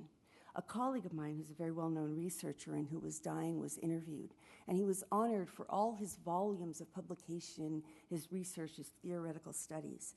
But in the end, the question was asked, and what's the final message you want to give us? And he said, it's about love. It's about presence. We can't fix others, but we need to listen, and we need to be loving and compassionate. And compassionate, think of it as it's not just two separate relationships with huge boundaries between us, but it's that enveloping the other person in love with the full intent of only doing good for them. It's a spiritual practice, really, and a lot of our work is geared in helping healthcare professionals understand that their work is a spiritual practice. The FICA tool was mentioned. That's a spiritual history tool, which I would like to share with you, as many of my patients use it for themselves. And that is very simple. Are you a spiritual person? I mean, based on the conference today and what I've said, everybody is. But Do you see yourself in that way? Well, what does that mean to you? And what gives your life meaning? I is importance and influence. How important is that in your life? And does it influence your healthcare decision-making, how you take care of yourself? Meditation, for example, does have benefits for people. Is that a practice that you have that you might use in your life as you deal with illness or in your life as you deal with health? C, do you belong to a spiritual community? And what is that? It might be church, temple, mosque. It might be the nature group. It might be another kind of a group. It might be people at your work. But do you need to find a different community? Is that a good community for you? And finally, how do you want your clinicians to address that into your care? So I want to just close, because I've had to share very important things in a brief amount of time, that a lot of the work we're doing now at GWISH is we're going to be working with people on the Hill to integrate this into the healthcare policy, to bring about more holistic systems of care. And all that work is published in Making Healthcare Whole, the book. We also have a summer institute at the university where people from all over the world come to learn practical models of integrating spirituality into care. But beyond the models, I just want to close with a quote from the Dalai Lama, which I think speaks to the essence of this work. When people are overwhelmed by illness, we must give them physical relief. But it is equally important to encourage the spirit through a constant show of love and compassion. It is equally important to encourage the spirit through a constant show of love and compassion. It is shameful how often we fail to see that what people desperately require is human affection. Deprived of human warmth and a sense of value, other forms of treatment prove less effective. Real care of people does not begin with costly procedures, but with the simple gifts of affection, love, and concern. Thank you.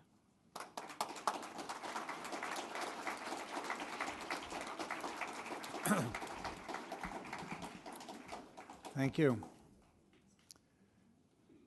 Our final presenter this afternoon, and then we'll turn it over to all of us in the audience, needs no introduction, mainly because he's been introduced already.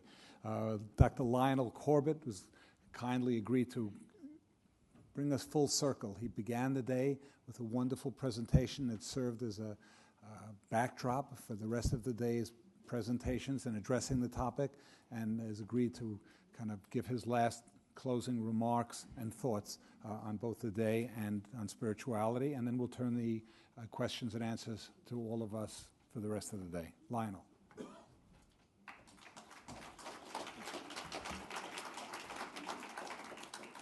I was extremely touched by Dr. Puchalski's remarks because it affected me. Her approach affects me so much because about 3 years ago I was in 2 hospitals for several months and with a potentially fatal illness. And it was very striking to me that in all those months I was in the hospital, I think for a total of 4 or 5 months, nobody ever asked me if I was afraid of dying or if I had any spiritual practice or spiritual belief. All they were interested in was my platelet count and my white cell count, I think. But they didn't want to talk about any of the concerns. So I was so pleased to hear you talk about your approach. Thank you. And I'd like to, just to try and focus this, talk about a small group of elderly people that I've seen who are in a painful position because they have a serious life situation, and they feel that they're spiritually oriented people, but they're completely disillusioned with the Judeo-Christian tradition. They don't get any help from their ministers or rabbis or anything like that. They can't tolerate the doctrine and the dogma or the hierarchy of the tradition. And so they're somewhat bewildered in this area. They don't know, they feel a sense of the sacred or a spiritual sense, but they don't know how to deploy it. So I thought I'd like to just tell you how I address that group, which I've seen quite often. And it's a particularly Jungian approach. And here I'm reminded of a quote of Jung's where he says, "There's no point in preaching about the light if people can't see it. You have to show people how to see it." So I'll suggest some ways of talking about it. How do you locate the sacred in your life? If you're nicely contained in one of the major religious traditions, this is not a problem for you.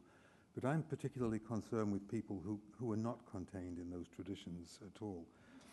So let me tell you what the Jungian approach to this. The first is to look at the person's dreams, because the Jungian theory is that the dreams are made by the self, by the transpersonal self. And as Jung says, as you penetrate more and more and more into the unconscious, it becomes an illumination from above. It really becomes a kind of teaching experience. And I'd like to give you an example of this, of a lady of about 70 years old who was terrified about her aging. And I asked her if she would look at her dreams, and she came in the next time with a dream in which she sees an image in which there are two heads on a single neck, and a voice says to her, "These are the two heads of God. One is the male head and one is the female head." And the voice goes on to say, "Don't worry about aging. The purpose of aging is the rejuvenation of God, because as we get older, God gets younger. And when we die, God is reborn." Now, neither she nor I have ever understood what that dream meant, but it's a marvelous koan. And it's the kind of thing, when you hear those kind of voices in dreams have such enormous authority that it has a kind of settling effect. It's very calming. So dreams are extremely important as a source of spiritual advice and teaching.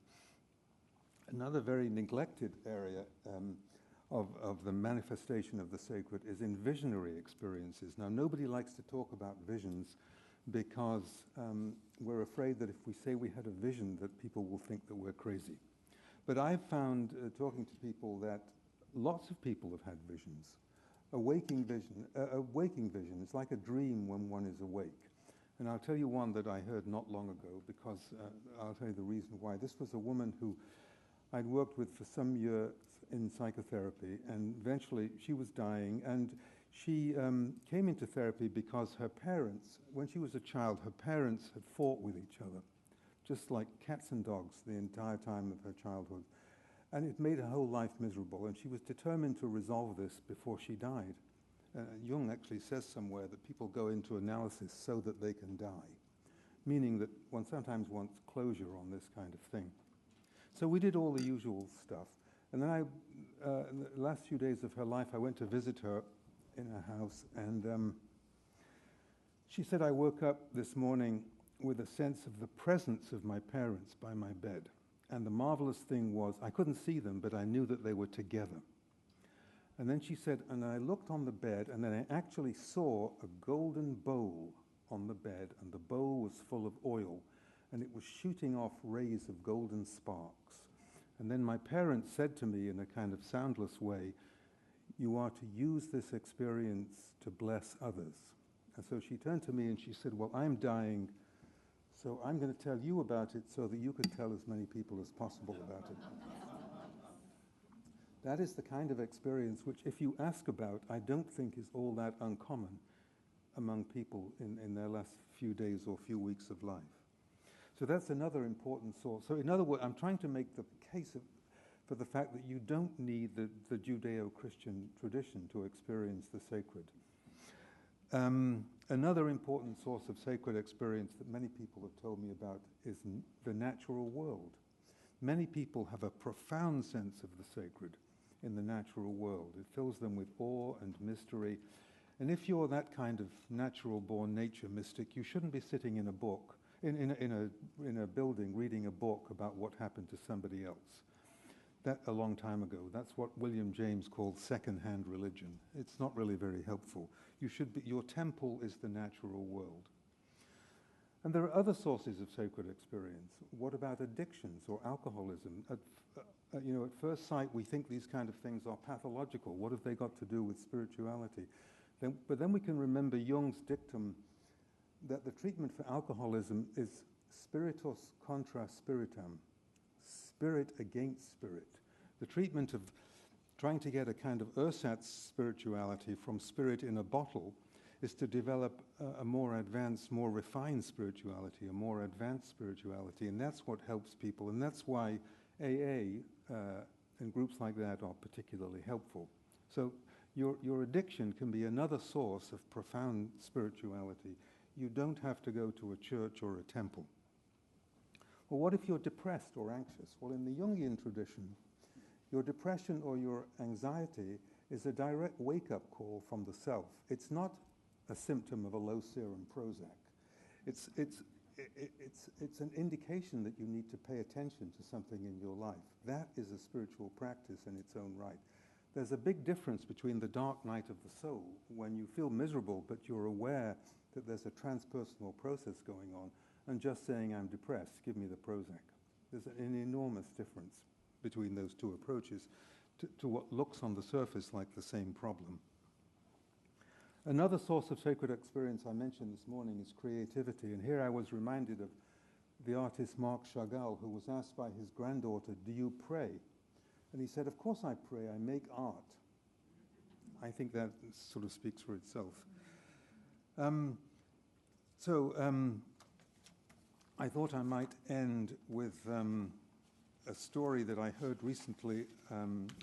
Before I end with them, I wanted to, we've talked a little bit about the importance of the poets, and I've often used as a model for successful aging in the face of suffering, Sophocles' play Oedipus at Colonus. Here we see the old blind Oedipus led by his daughter Antigone back to Colonus, where he was born.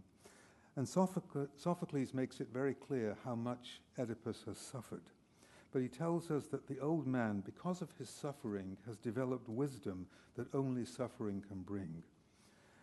And Apollo, the god, gives him a resting place at Colonus where he can confer benefit on those who receive him. He becomes a source of insight. He's lost his physical sight, but he becomes a seer. He has insight.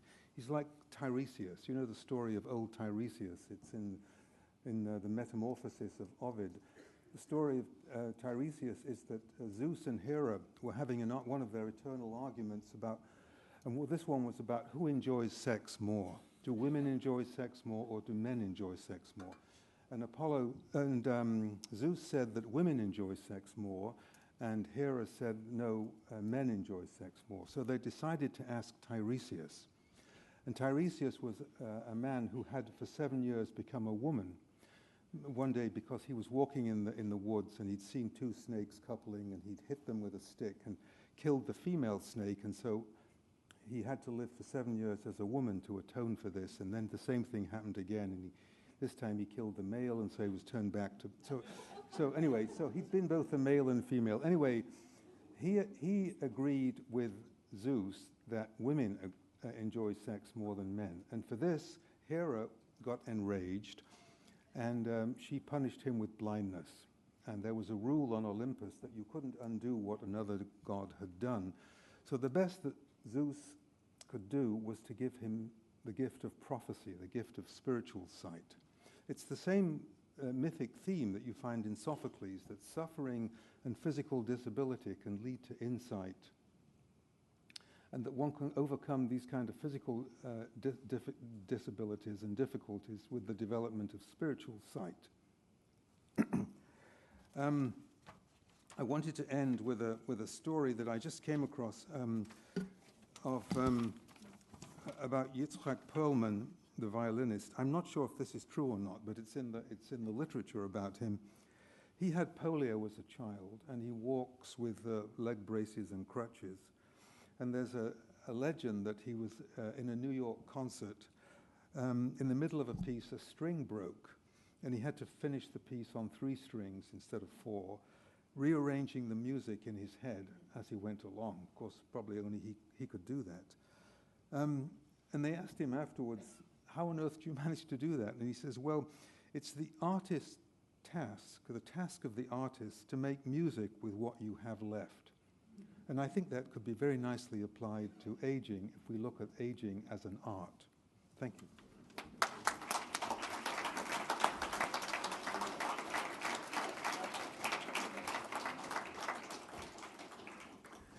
Thank you.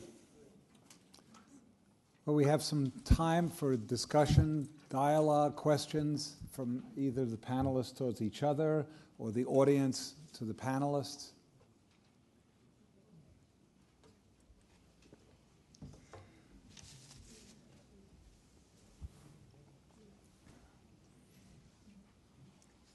question for, I believe it was Dr. Puchalski.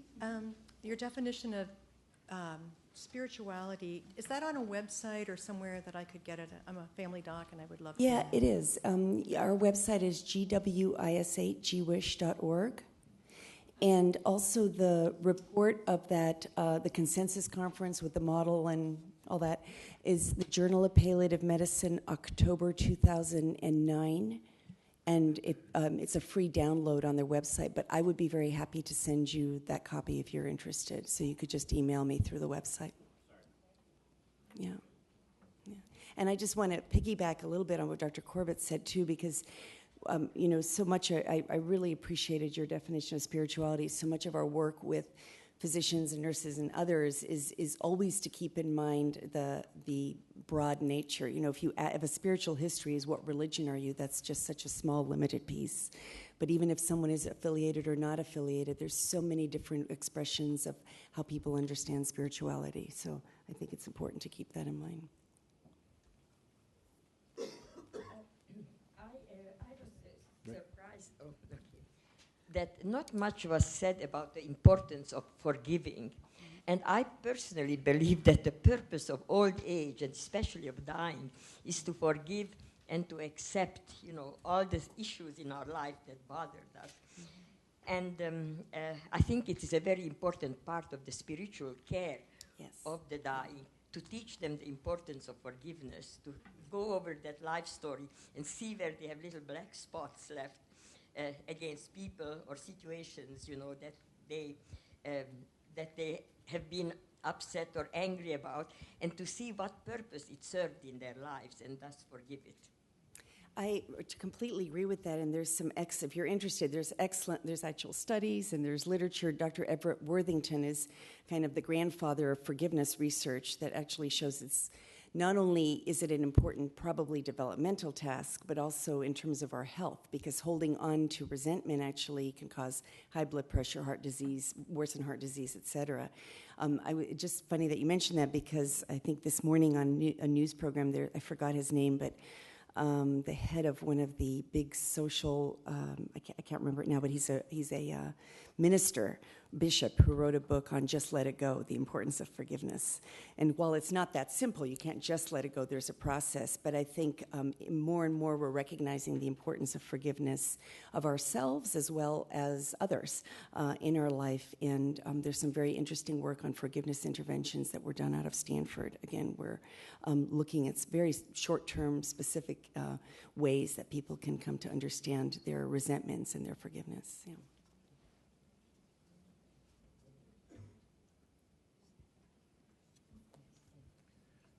Do you have any idea whether most people facing death regret what they've done in life, or is the larger regret what they haven't done?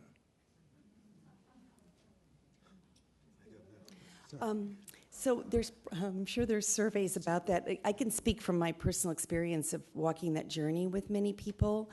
I think, it's interesting. We talk about sometimes the message is these things we have to do as we're dying or towards the end of life. The lesson that I learned actually from my dad is that we should start practicing some of this self-forgiveness and reflection kind of all through our life. When I was in medical school, I took care of a woman in hospice, and she said, "Boy, I wish that I had addressed these issues when I was younger." And just like you with, sharing your patients, she said, "Please share that with your students." And I usually try to bring that up in my talks as well.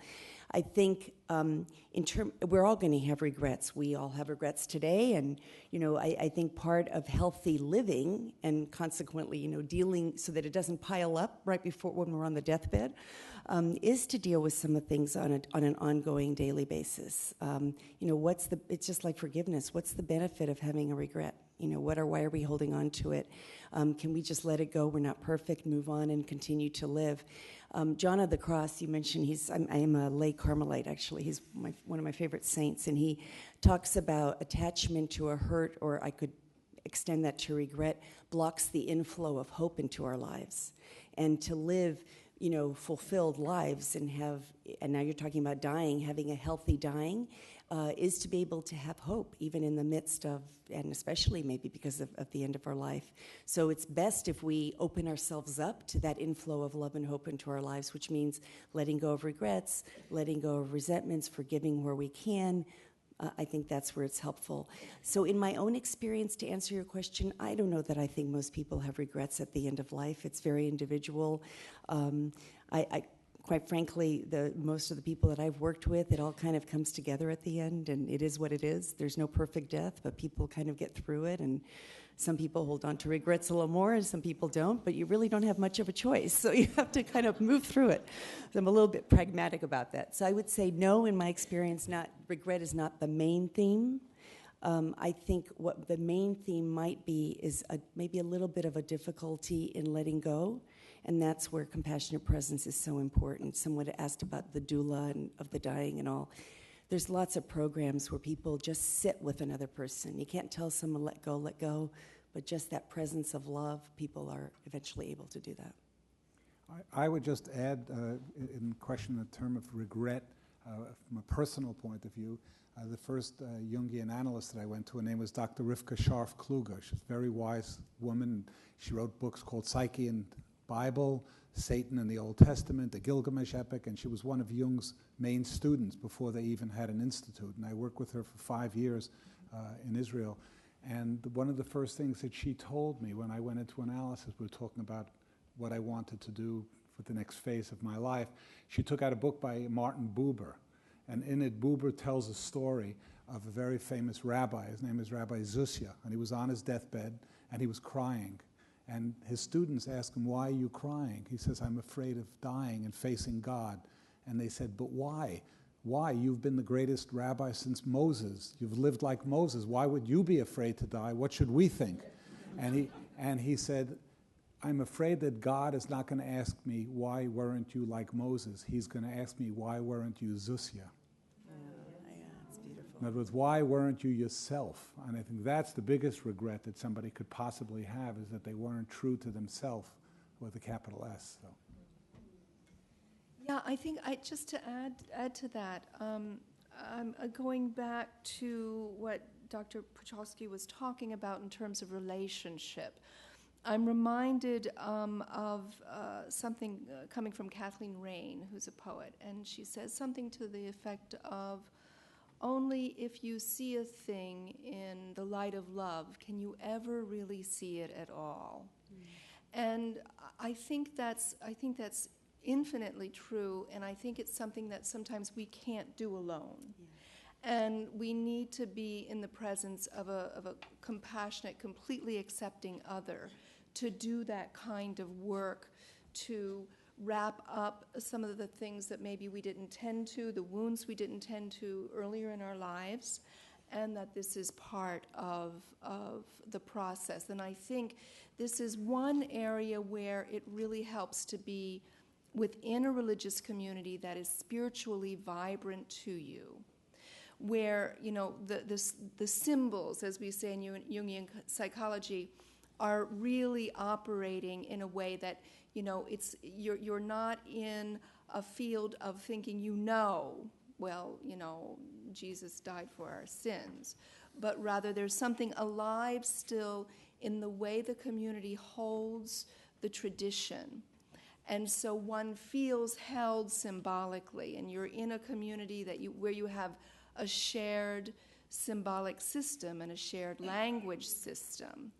And one example, I think, of where this can be so meaningful is reflecting back to something that I heard, a story about my teacher, my old teacher, Dana Green, who I would say is a wise woman.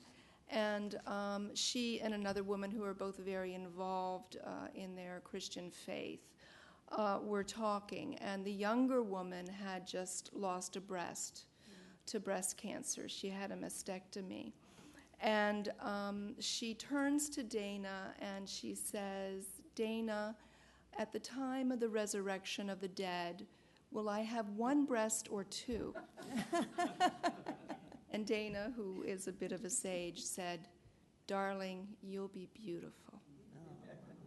So you see, it's not really about whether they believe in the resurrection of the dead, but you can feel symbolically what's transmitted within that system, within that common language system, you know. And so, you know, a lot of us, I think, suffer a loss by losing community, whether it be religious community or other kinds of community where there's shared meaning. But I think if one has still a connection to a vibrant spiritual community, there are real advantages, particularly in light of some of the difficult passages one has to make psychologically in the course of aging. Yeah. Thank you.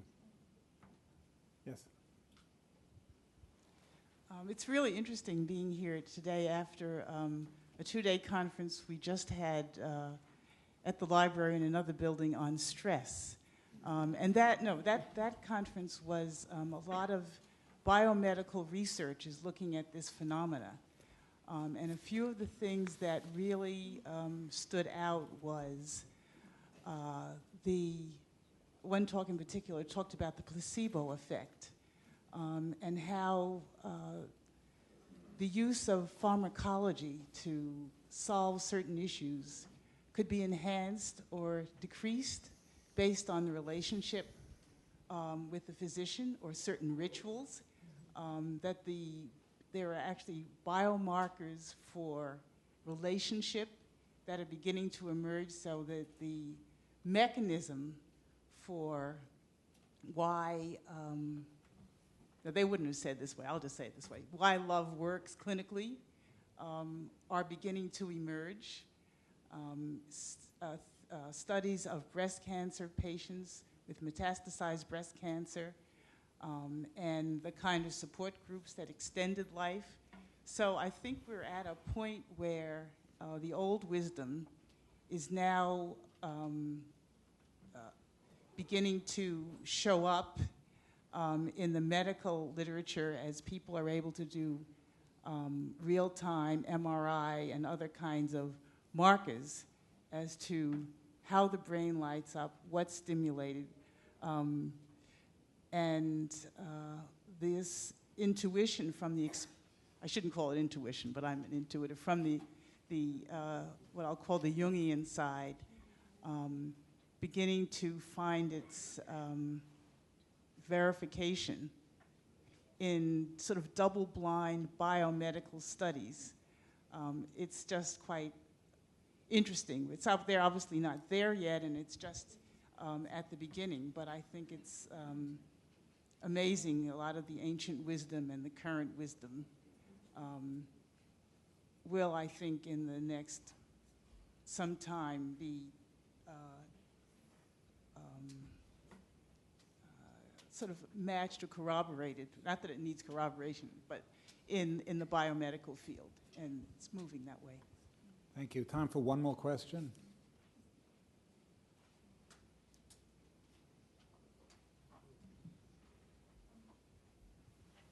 Hello, I want to thank you for the panel for its discussion on the biomedical and how spirituality influences. I'm a surgeon, and I think surgeons have a lot to learn from the auto mechanic world, where when you take your car into the dealer, there's a customer service person that you talk to that has people skills and empathy, and you never really, yeah, but you never really meet the guy who's turning the wrenches and all that. But I want to just comment on probably one of the most advances that I've seen recently in medicine that has really revolutionized recovery of my patients has been a brand new bed. And I'm not talking about a Tempur-Pedic or a Craftmatic, but in the patients' rooms, the hospitals that I work in, instead of having 2 patients in a room, they now have 1 patient in a room. And the second bed is for a family member.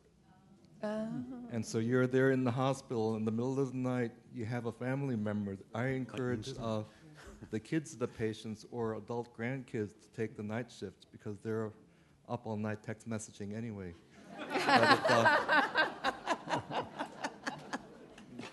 but to have the support of someone and experience that love in the middle of the night when you're worried or concerned you can't get the nurse, to have someone there makes all the difference in the world. And it also, I think it teaches the younger people, about family and how to take care of their older relative, and opens their eyes a little bit. So that probably makes, that's probably made more difference than all of the technical advances, is just having a family member there. Thank you. Thank you. And, actually, you were talking about being a surgeon. The notion of relationship and spirituality at our medical school, the students wanted to hear not from a female internist, but a male surgeon. So we got one of our heads of our surgery department at that time came and spoke. And the most powerful statement that he made was that as he does trauma surgery, as a trauma surgeon, he has a very short amount of time to connect with the patient and the family, and who knows what's going to happen in the OR. I mean, these are usually critical situations. And by connecting from a base of compassion and concern, and by understanding the beliefs, connecting with the inner person, their belief systems, asking a little bit about spirituality, and he was open about his own inner life and his own spirituality as connected to his call to serve, which is really what ultimately this is. We don't have jobs, we have vocations. That made a huge difference in helping the patient trust him, for him coming to a good diagnosis because they were more open about sharing what was going on, and then also the care afterwards. So I think that, for all disciplines, it's really important to bring that aspect into it, as well. But I just want to say, I don't think it's fair to compare surgery with auto mechanics. Yeah, you shouldn't. Because auto mechanics is quite a skilled job. Oh. Okay. Okay, I think if I add anything at this point, it's going to. But I would like to end. First of all, and I think it wouldn't be complete without acknowledging a few people and a few things. First of all, Lionel, thank you for your wonderful presentation to set the tone.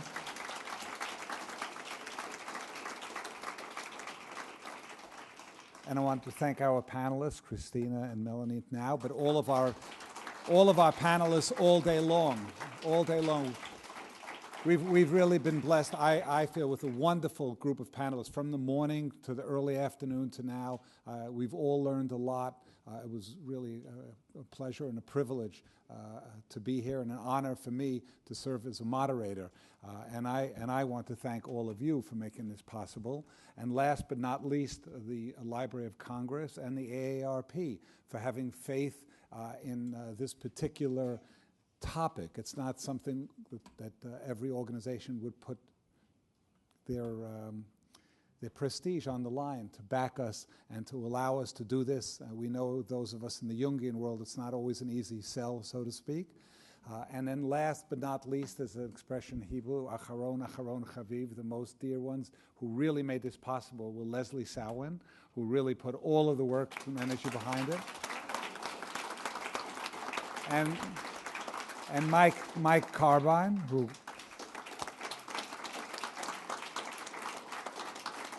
I know that Diana and I have been putting on programs for now 25, 26 years. We know what goes into making this program possible.